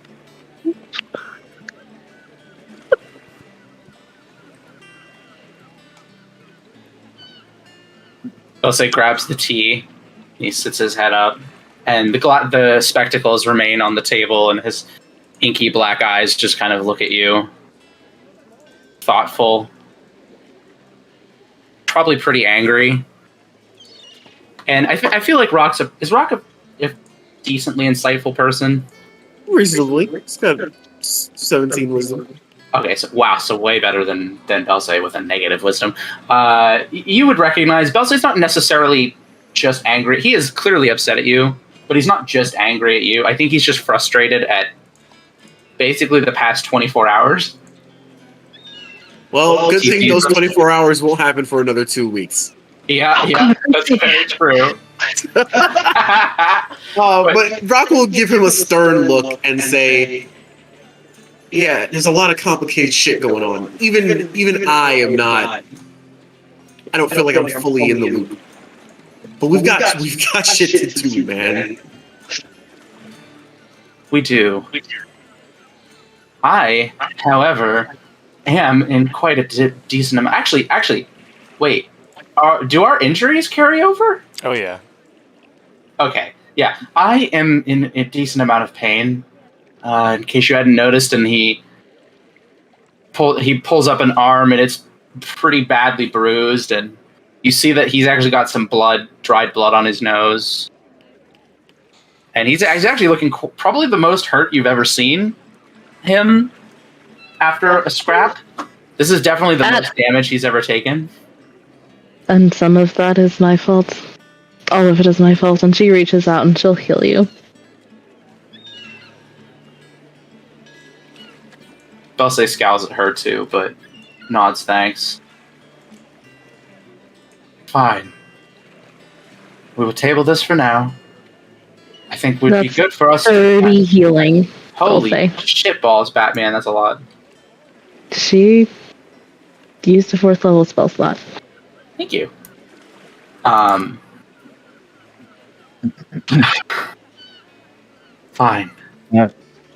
Sorry. I think we need to rest. We have the day. I don't think we should stay And Carlacton, resting, thinking, all of that is fine. But we do know that the cult is here and the Rakshasa are here. We should go anywhere else. Maybe even somewhere that doesn't make sense, somewhere entirely random. Go for some random. We need Lyrian. We need to decide what we're doing about Orochi. You all chose to work against him. No, I didn't. Well, you and Lyrian, Terrace. You both chose to work against him. Will you work against him again, or will you not? We must decide now. If he still has the head of Kaboot, then if He still has what? he still has the head of Kaboot. Yeah, this is a great place to stop for RP. What? If he still has the head of Kaboot, then I believe that we would be able to get some answers before any actions were taken. So maybe something as rash as our previous occurrences would not happen. I'll tell you what, I'll trust you all to make the decision, as you are all considerably wiser and more intelligent than I am. That is not a dig at myself, it's just a fact. I am exhausted. This has been a long day. I think I'm going to go lie down. Takes his tea, and he leaves. Because I also agree, I would think that's a good stopping point. And, Amazing point. probably a good, easy way to extricate myself from any accidental RP. Can I see if I can get Harbinger resummoned? Oh, but Levistus would be like, how do you know Harbinger at this point? I imagine Levistus has god-level knowledge. Solitude looks to communicate with her patron. The answer she receives back is to travel to Metrol.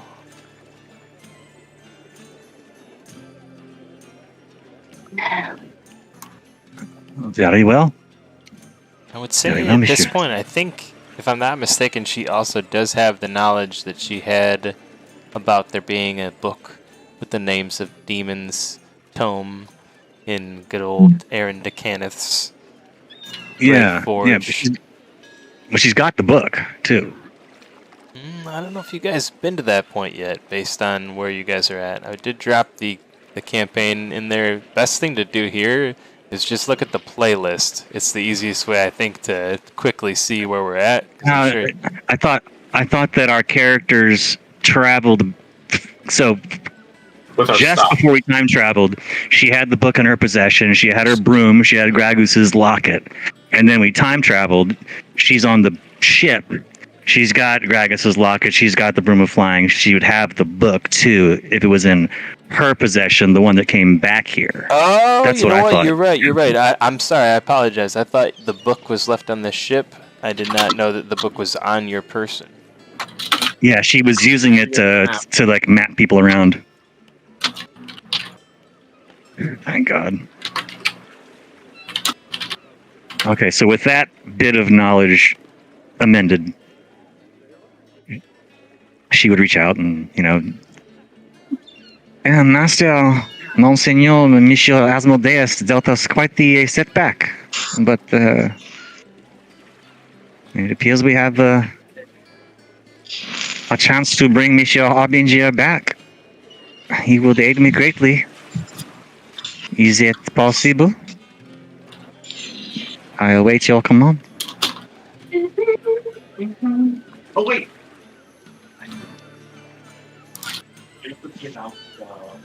I give you such powers, yet you seek the power of demons. Why is this, Solitude?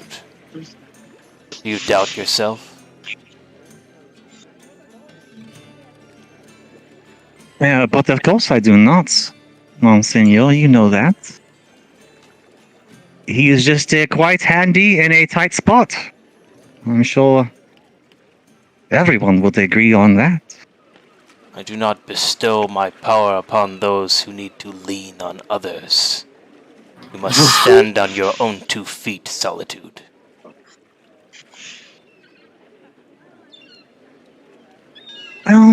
Very well. I know better than to try to argue with you. C'est la vie. Harbinger, you will be missed. But perhaps he still dwells in his demonic realm here in this timeline. That is a comforting thought. Roach is going to go to the captain. Sorry, John. You still saying something? Yep. That's it. She would just start packing up her stuff and finishing her meditation and sucking back on the hookah right about now. So that's a good period on her sentence.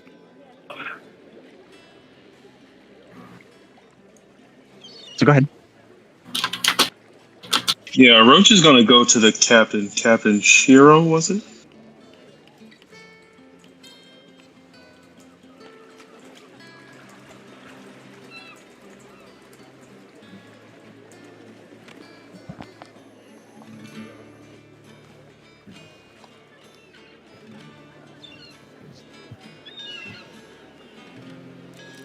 And Shiro would look at Orochi.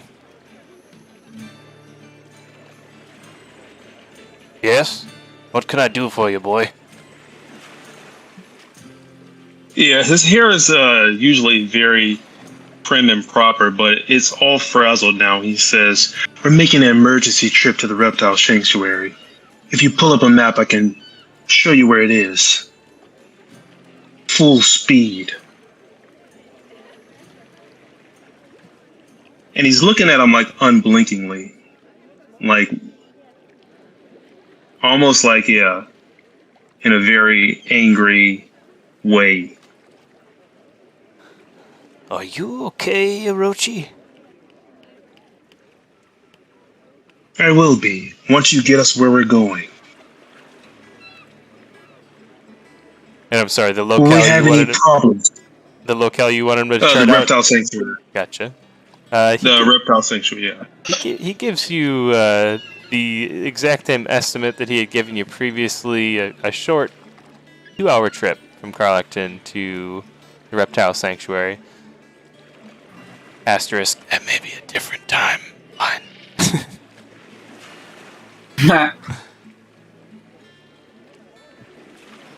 Wonderful.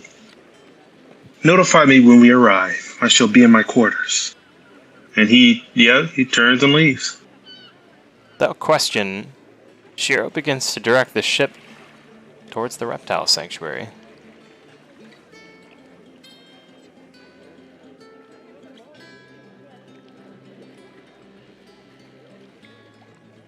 Alright, I heard from John, heard from Brian, heard a little bit from Malcolm, heard a little bit from Belsay.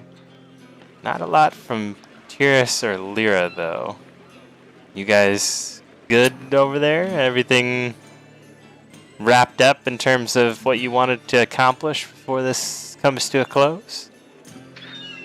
Wanted to give you the opportunity. Odie himself is trying to still wrap his head around the whole situation, honestly, so. Completely fair. A little bit has been thrown around. Yeah. I'm afraid of no challenge, but I am also trying to wrap my head around things.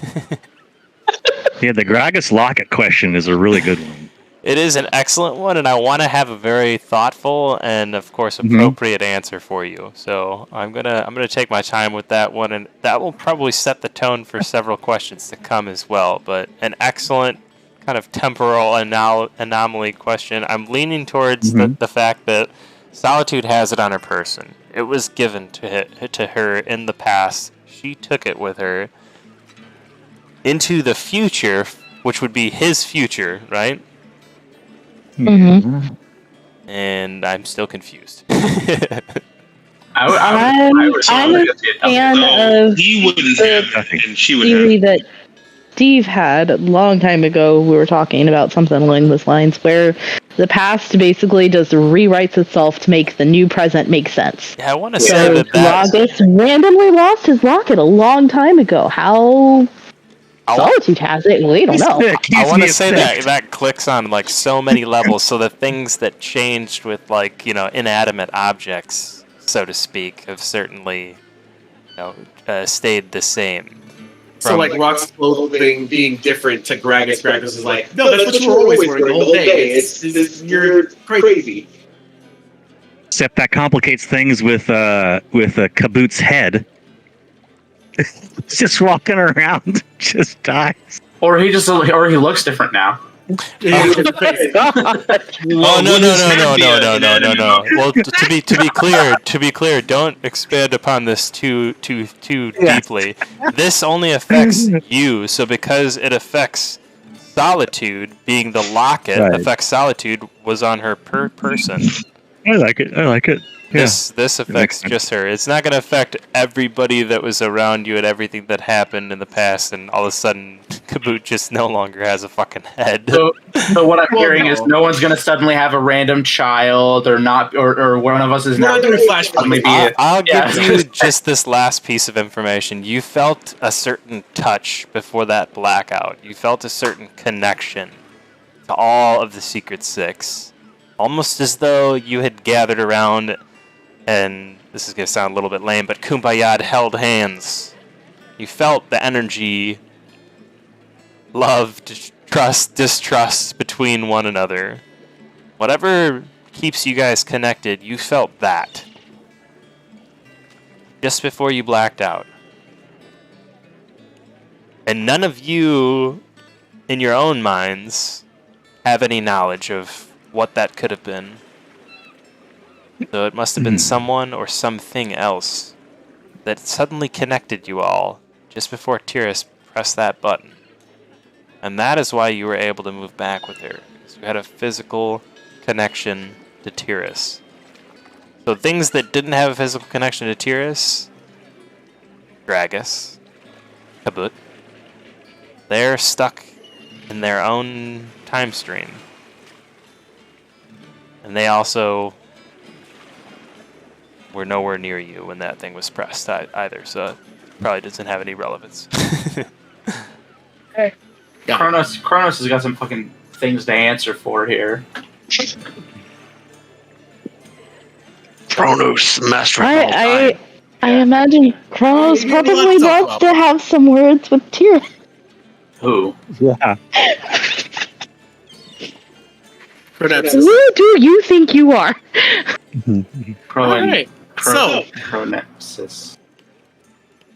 Oh my god, my brain. Until next week? Big brain. Yeah, big brain. It's big brain. Until next week, medium-sized brain. We'll see all the big brains later. Yeah. Do we level up? No, kidding. My smooth brain. This whole concept slides off my smooth brain, so it's all good. Brain. Strong brain. Oh, I felt